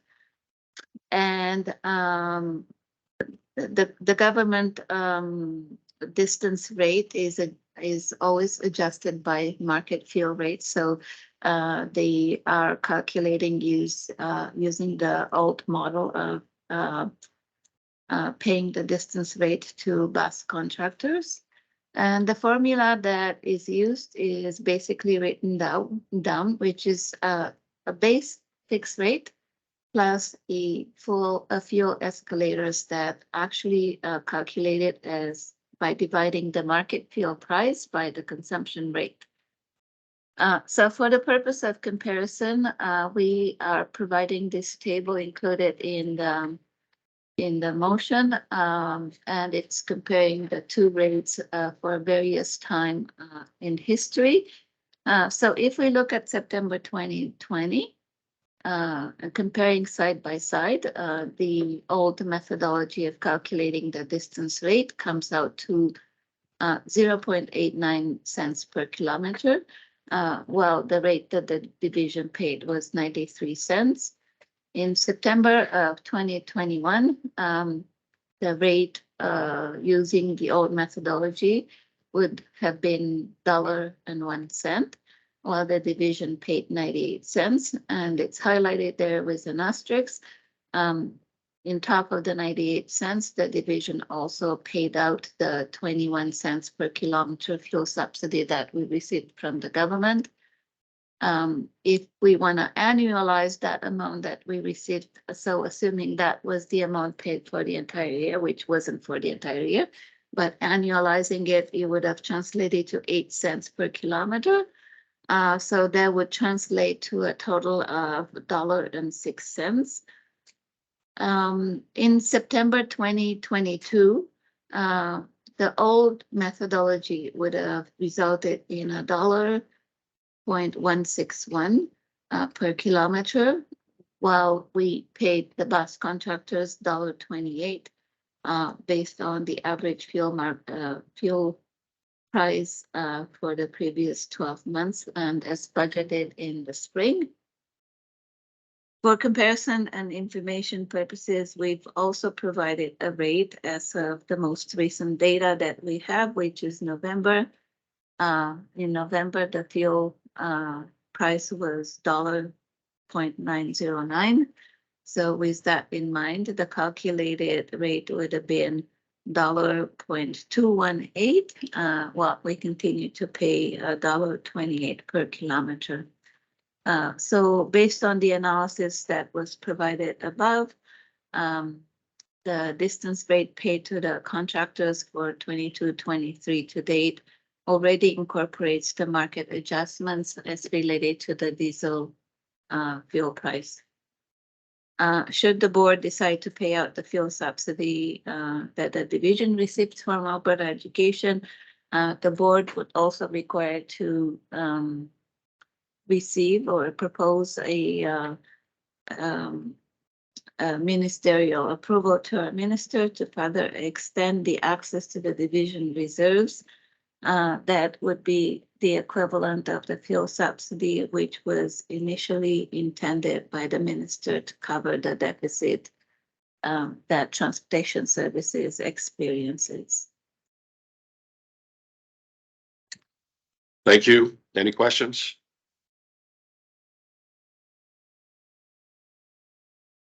Stacy?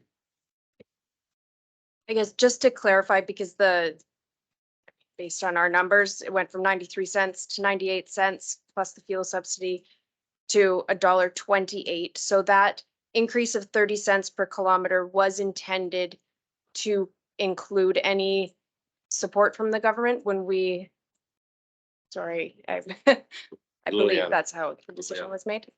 So the $1.28 was the amount for distance rate as calculated based on the new methodology that was implemented in 2020, 2021. And that does not include the adjustment for fuel consumption per liter. So that was based on the market fuel rates for the period of March 2021 to February 2022. And that continues to be our base on how we calculate the average rate. And what we did was we looked at that rate and compared it to the old methodology of paying out the rate. And based on the comparison, even though they're calculated differently, we can say that the rate that we're currently paying is higher than the rate adjusted with the market fuel price of $1.218. Tasha? So we put in place ourselves at some point a contingency to support the contractors because we knew funding wasn't sufficient. And that is represented in the second set of numbers in the highlighted bar. So the 93 cents, for example. That was as a result of us recognizing that 0.898 wasn't going to be sufficient to for the contractors to operate efficiently or effectively. So we increased it. Is that correct? Liliana? Thank you, Trustee. This is partially correct. So the fuel price during the period of consultation, which was starting in the summer of 2020, and the actual date that the rates were basically clarified, gave a variation of market fuel prices. So for example, in August, the fuel price, August 2020, the fuel price was approximately 93 cents. Then it went down to a certain extent and then went up again. So around December, January of 2021, the rate was $1.01. So based on the fluctuation and the fact that the calculated rate versus the market rate were very close by in terms of values, we made the assumption that we don't need to go through the calculation and we can go directly to the market price to assume that's the distance rate under the assumption that the market prices would not fluctuate as much as they did this calendar year, and not enough projection of rates was done at that time. So we therefore put ourselves in a position where the calculated rate now creates a gap in our funding model. Cindy?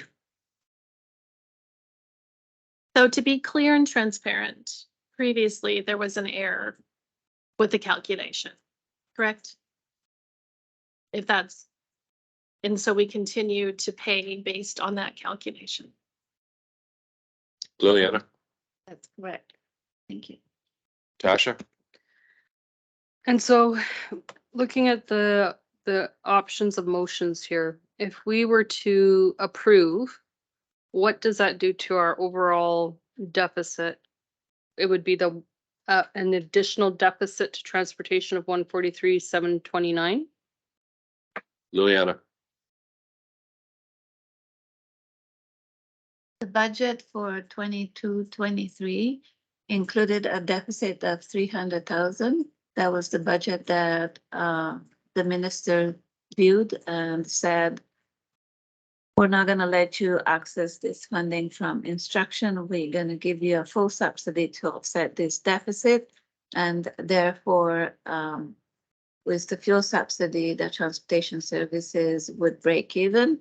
However, based on the conversations that are taking place currently, if we were to pay out the fuel subsidy as received from the government, then we would continue to have a deficit of approximately 300,000 in transportation services, for which we have to ask ministerial approval to offset before the end of the school year.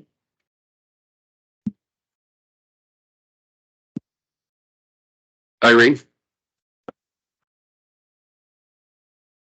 Sorry, I'm just trying to get this in my brain. So Liliana, I apologize if you've already said this.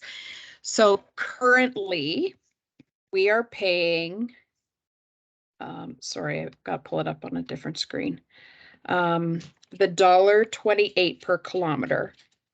If we do the payout, is it still the $1.28 or is it going to be the $1.28 plus? I don't know. Liliana. 21 cents. Yep, Liliana. If we continue to pay $1.28, which wasn't presented for change in this motion, so the $1.28 will continue as budgeted and not pay any fuel subsidy, then transportation services would break even. If we pay out the fuel subsidy, the rate would move from $1.28 to anywhere from $1.46 to $1.42 per kilometer. And it's a range because the calculation is done on a monthly basis by the government. So we receive a different amount every month based on the market fuel rate for the month. Thank you. Dasha, Sorry, Joe. no problem. All right, so we found an error. Obviously, the error, now that it's been found, should be corrected.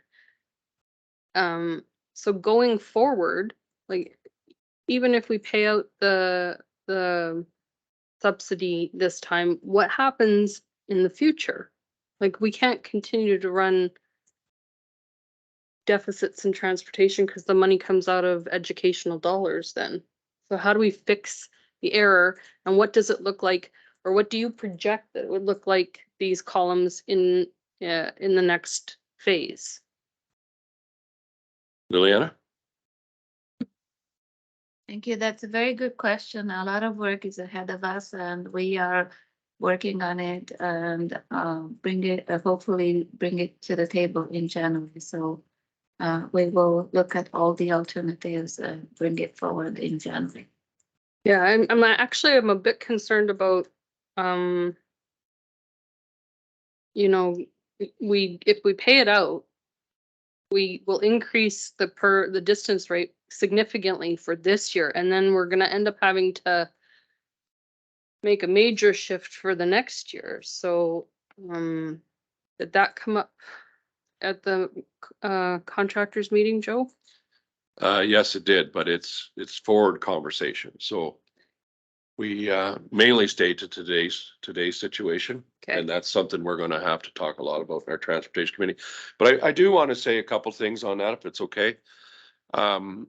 Think about all the things we're doing here. The insurance part, if that comes through, we've talked to our ministry about 2.4 kilometers.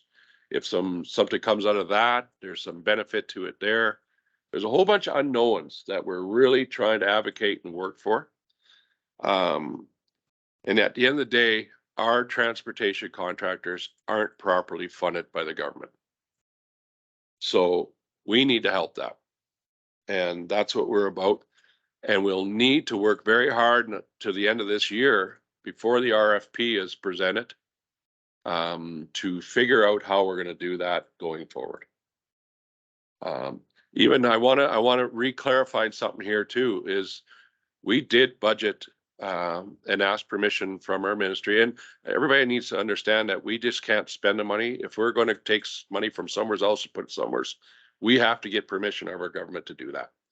And we did that in our budget, this budget year of $300,000 we asked to take out of our reserves to help pay off this $1.28 a liter that was going to put us into that deficit.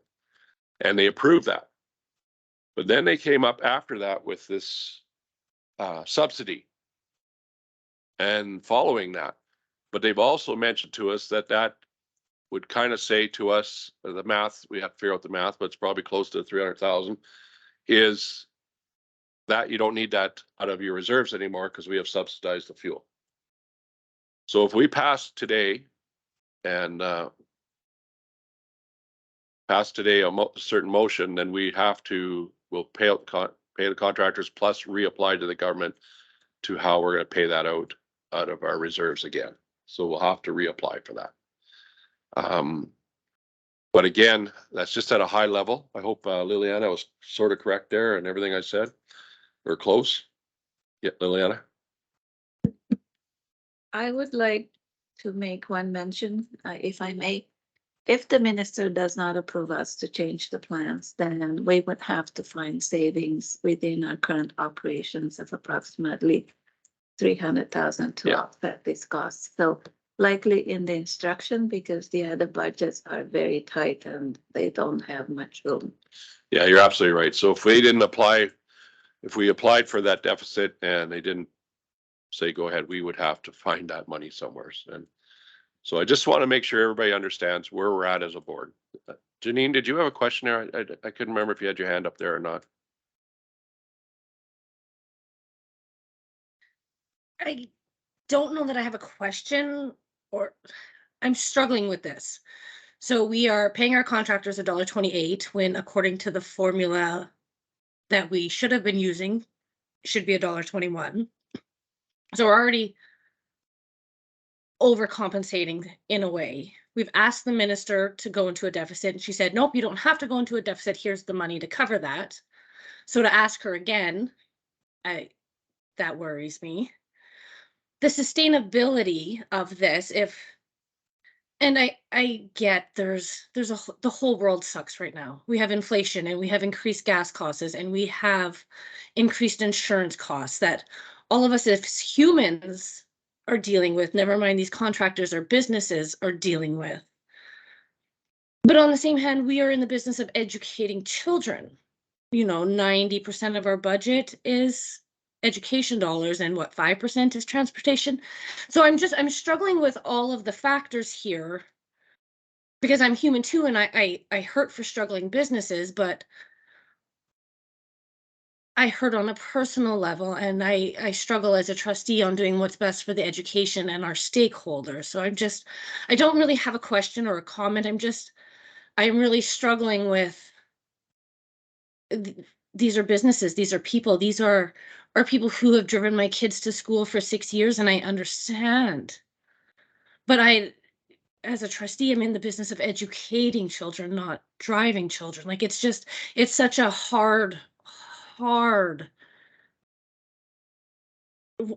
what to do.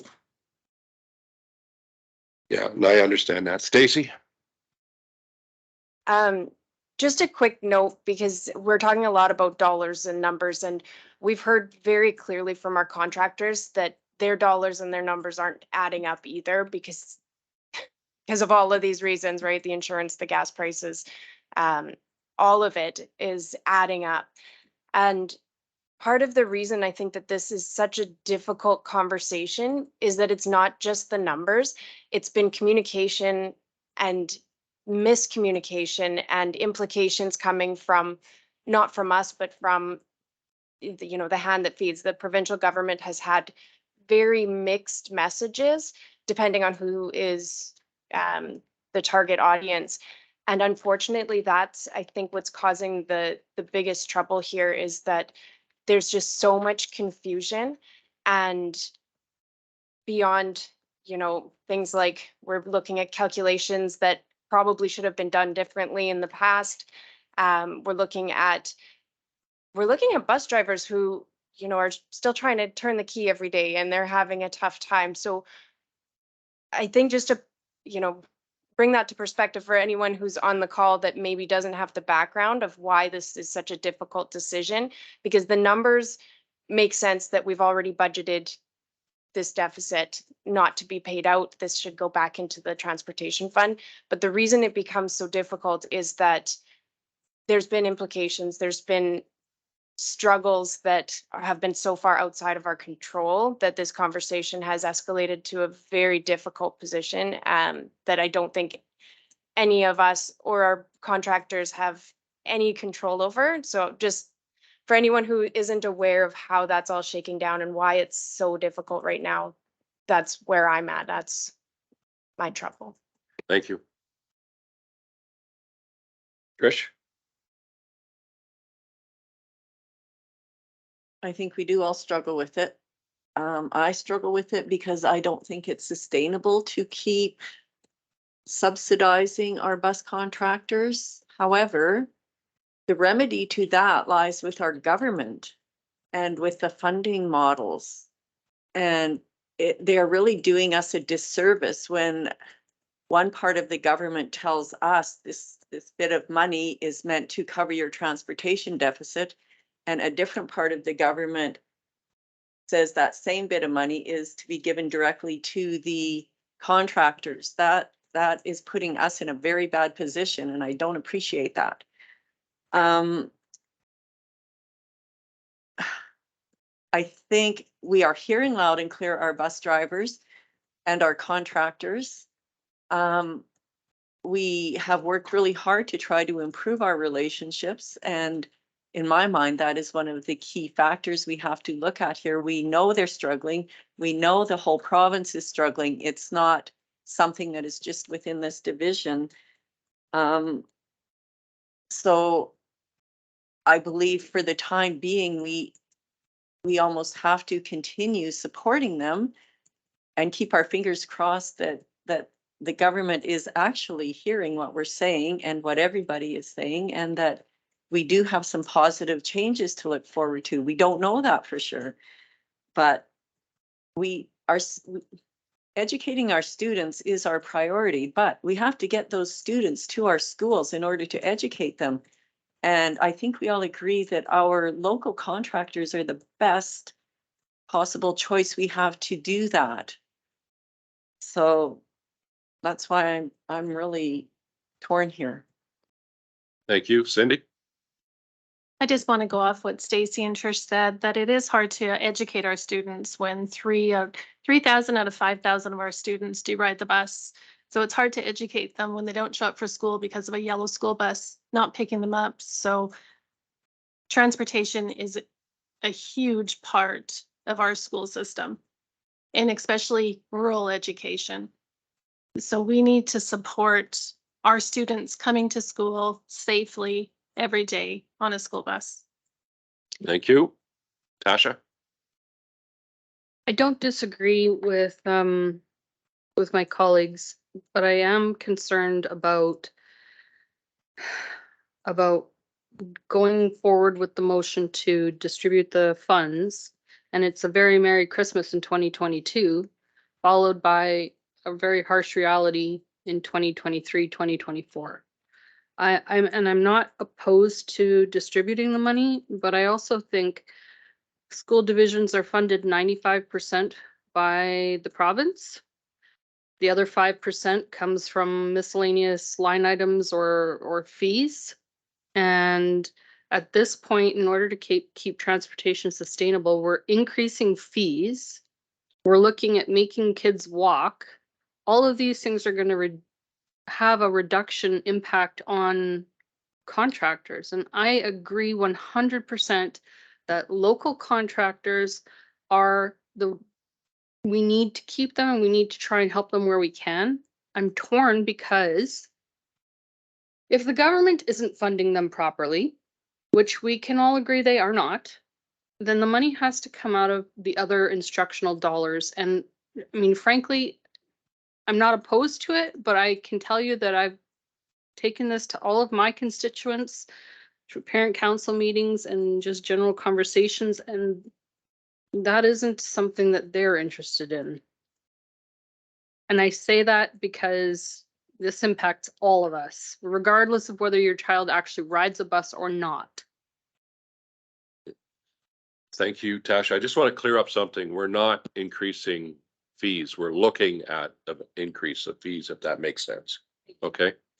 Thank you. Someone had Janine. Okay, this is hard. So we're already in a $600,000 deficit this year. If we pay this out and the minister says, nope, sorry, you can't go into a further deficit. We're already at a deficit, and we have to now take from services we're already offering to come up with that extra $300,000. So where's that coming from? Because we're already running a deficit. It's not like we're running a surplus and we can play. So we've already maxed out and gone in the hole with where our money's coming from. And if the minister does not approve this, where's that money coming from?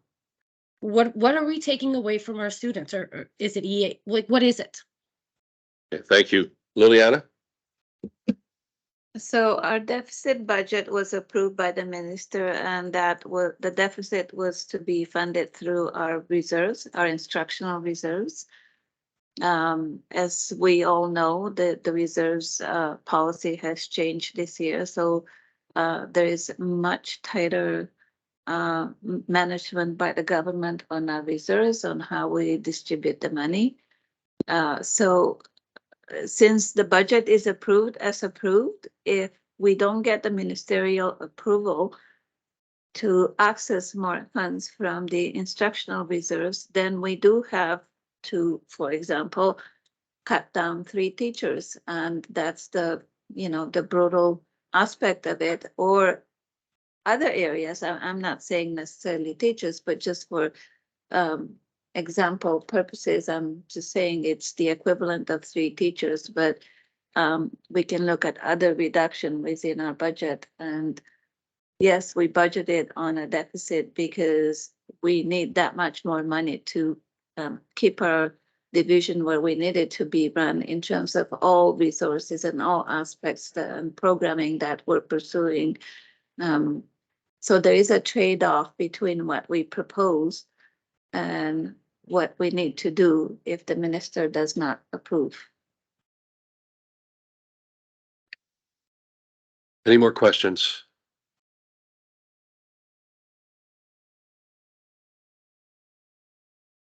Can I have a motion? Does somebody want to make a motion? Cindy? I move that the Board of Trustees approve the distribution of the fuel price contingency to the bus contractors as received by the division on a monthly basis during the 2022-23 school year as presented at December 21st public board meeting. Thank you. Any questions on the motion?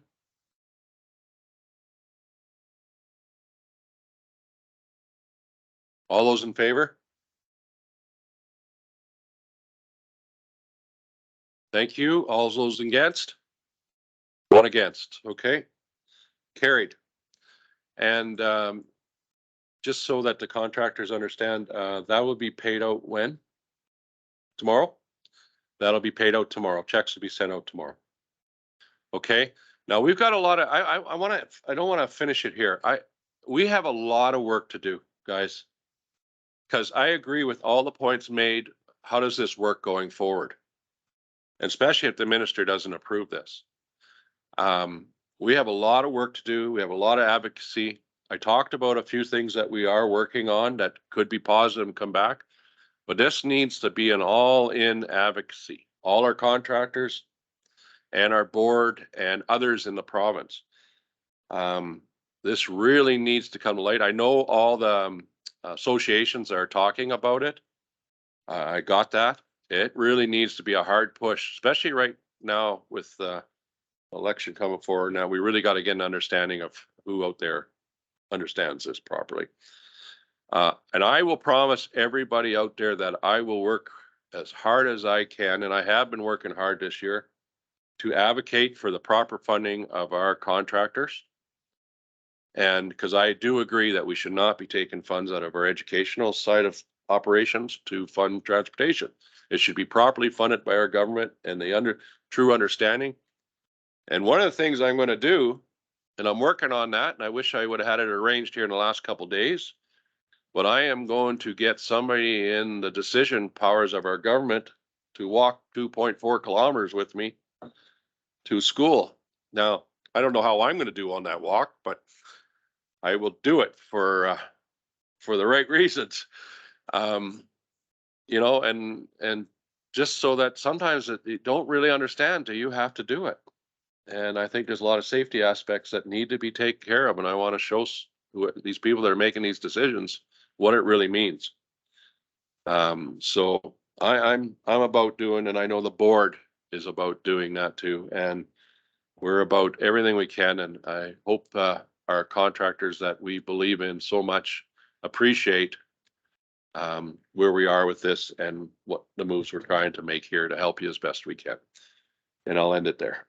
Okay, so those checks will go out tomorrow. Thank you, everybody. This is a tough subject. 10.3, 2023-24 modular program submission. Who was talking about that? Liliana? Liliana LeVacant, Associate Superintendent Corporate Services. So the motion that's presented here is to support our most recent submission to the government.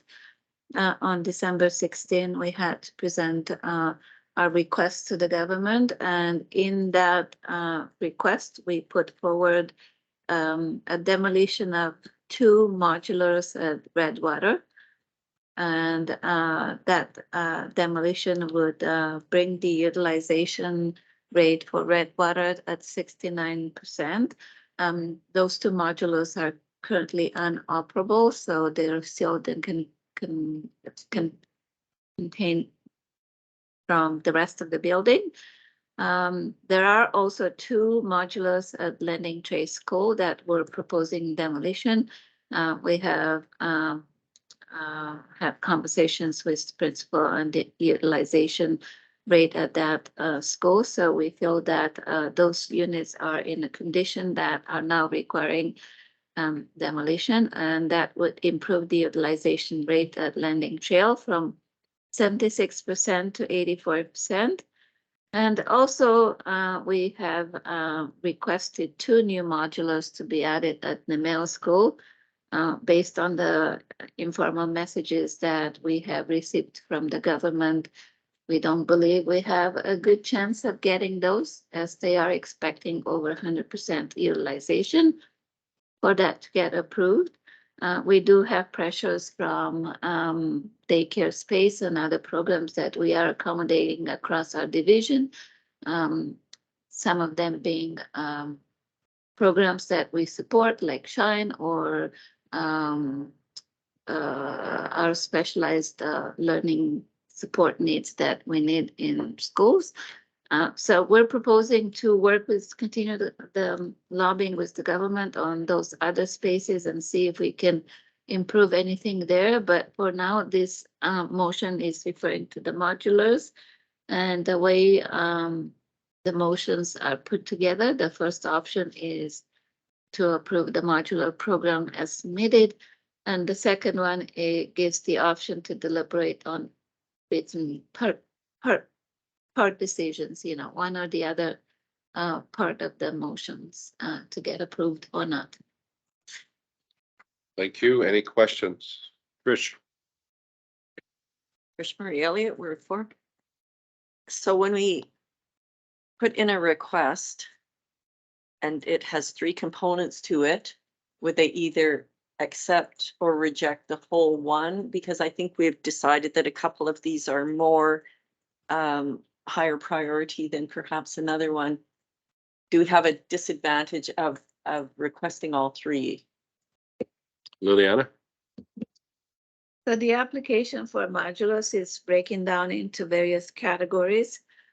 So we have one category that's demolishing and replacing, one category that's demolishing, and one category that's asking for new modulars. So they look at each request individually, not as a package. And they also might come back to us and say, we're approving the demolishing of the landing trail, but you have to look after the relocation of the end trailers in place, similar to what we did at Molinville Public. So sometimes there are negotiation in the process. Sometimes they approve the whole request. Tasha? Tasha Otway McClay, Ward 6.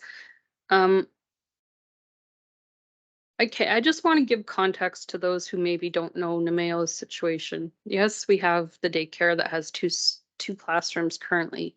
At the moment, they are retrofitting 3 closets to put students in. No windows, no soundproofing. They are storage closets, cinder block storage closets.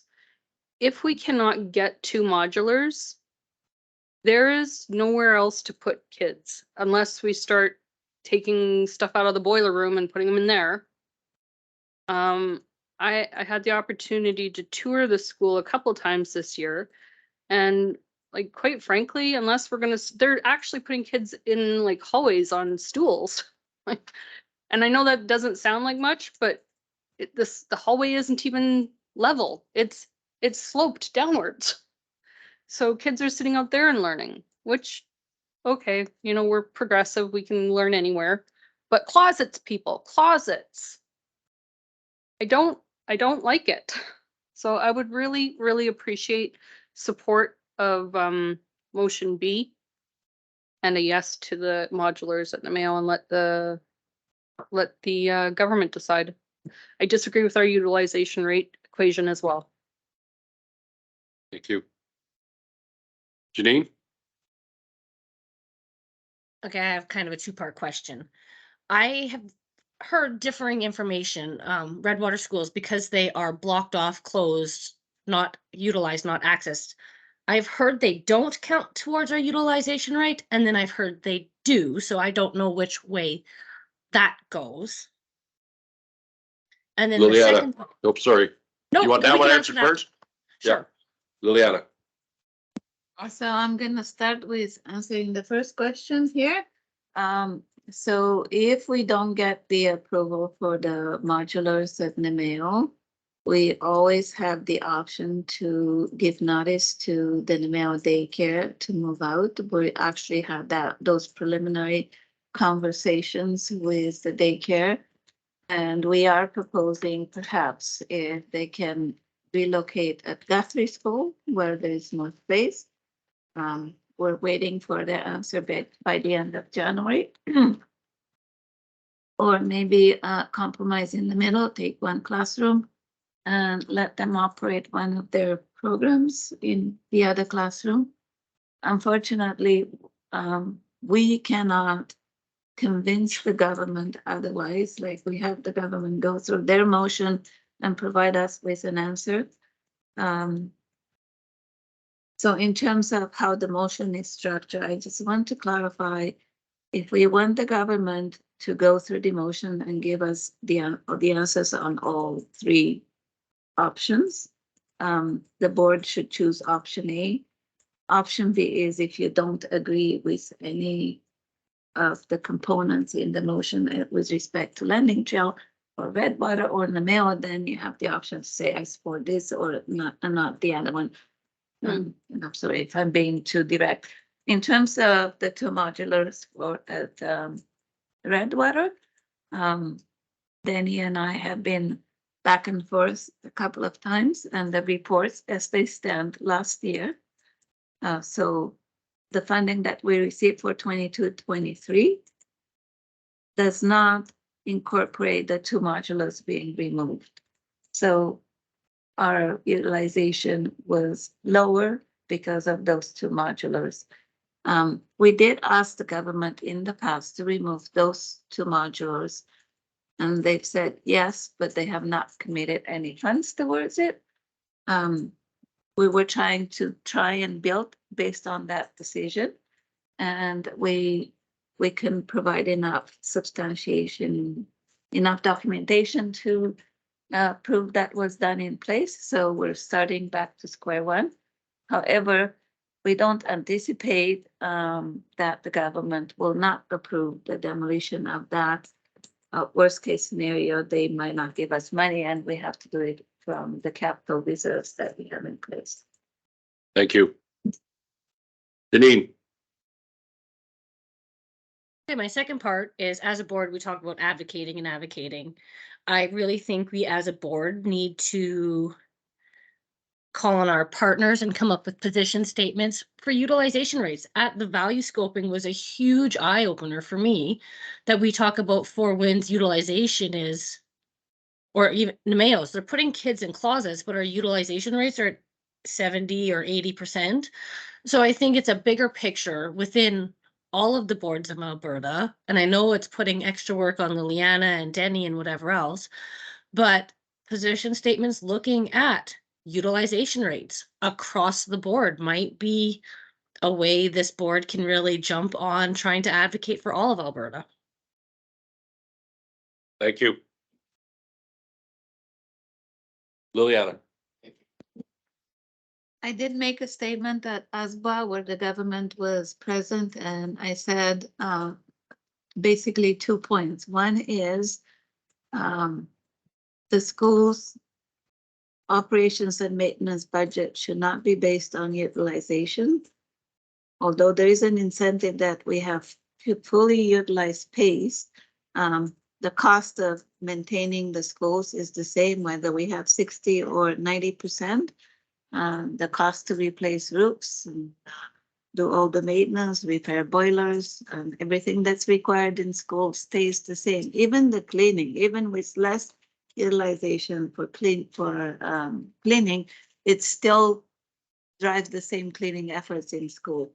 And the second note that I put forward that government heard and didn't promise they're gonna do anything about it, but I wanted to make it loud and clear is the fact that we do have schools, classrooms with maybe 5 or 6 students in them because we need to offer specialized learning supports, and we cannot imagine putting a class of 30 students with special needs in one classroom and expect them to teach them at that level. Similarly, we have programs that we are required to run in our schools that are not necessarily instruction, but support our family and the learning needs that we have. And they have to account for those differently. Daycare are the same thing. We're in a rural education. We cannot say we have a school in Rivière-Quivart that we promise we'll have 100% utilization.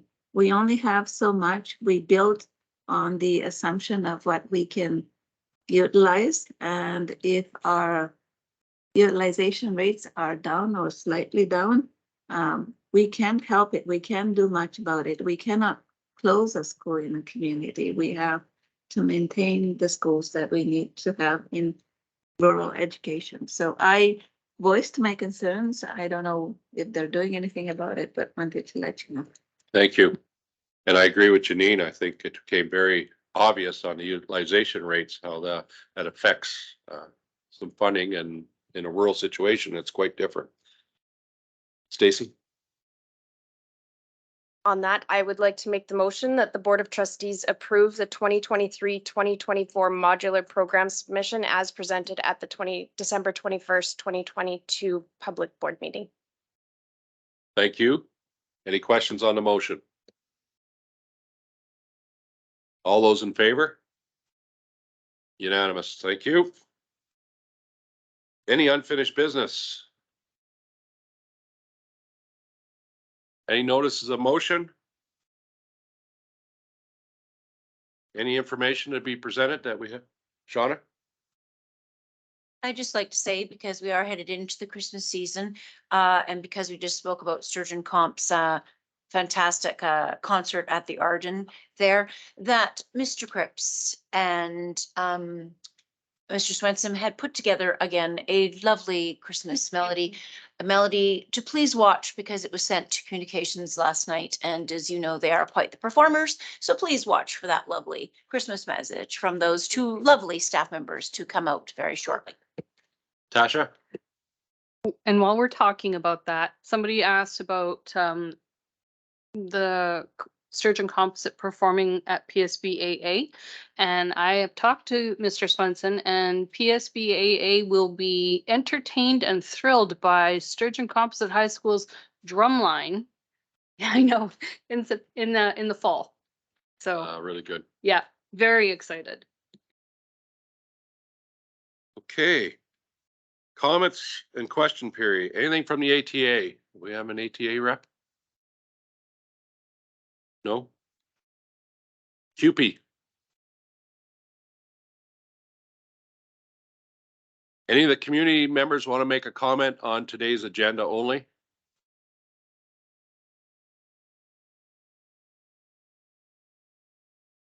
Jonathan? Chair, there was a comment put in earlier. I don't see their hand up here, but I think we should. There's one hand up there Oh, now. there is a hand up now. Okay. I'm not sure who that is, but. Oh, it's Sheldon. Hi, Sheldon. Go ahead.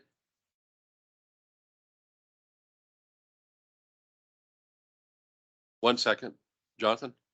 Sorry, I just want to say, Sheldon, it could be a technical lag. You should now be able to use your mic and video camera.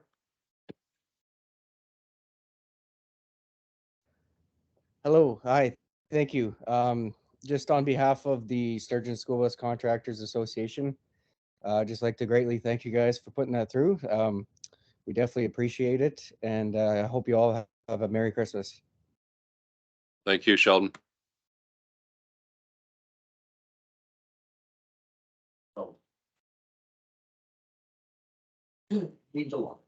Yeah, thank you.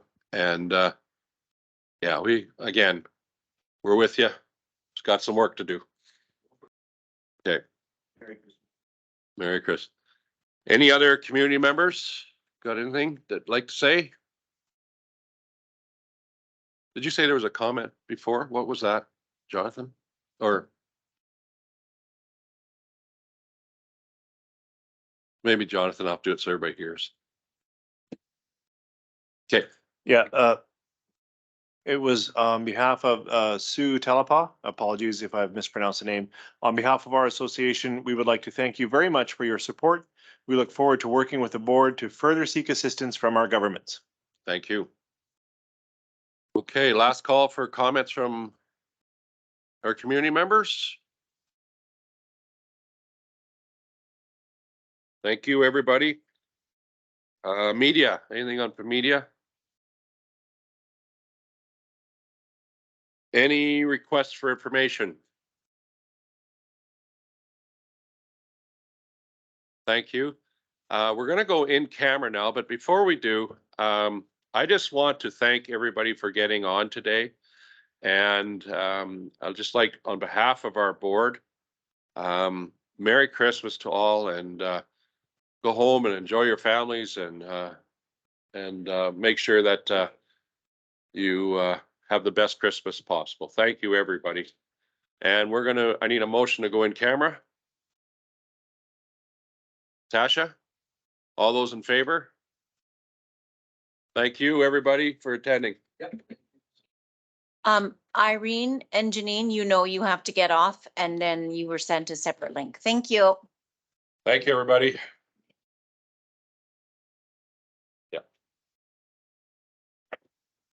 Yes, thank you.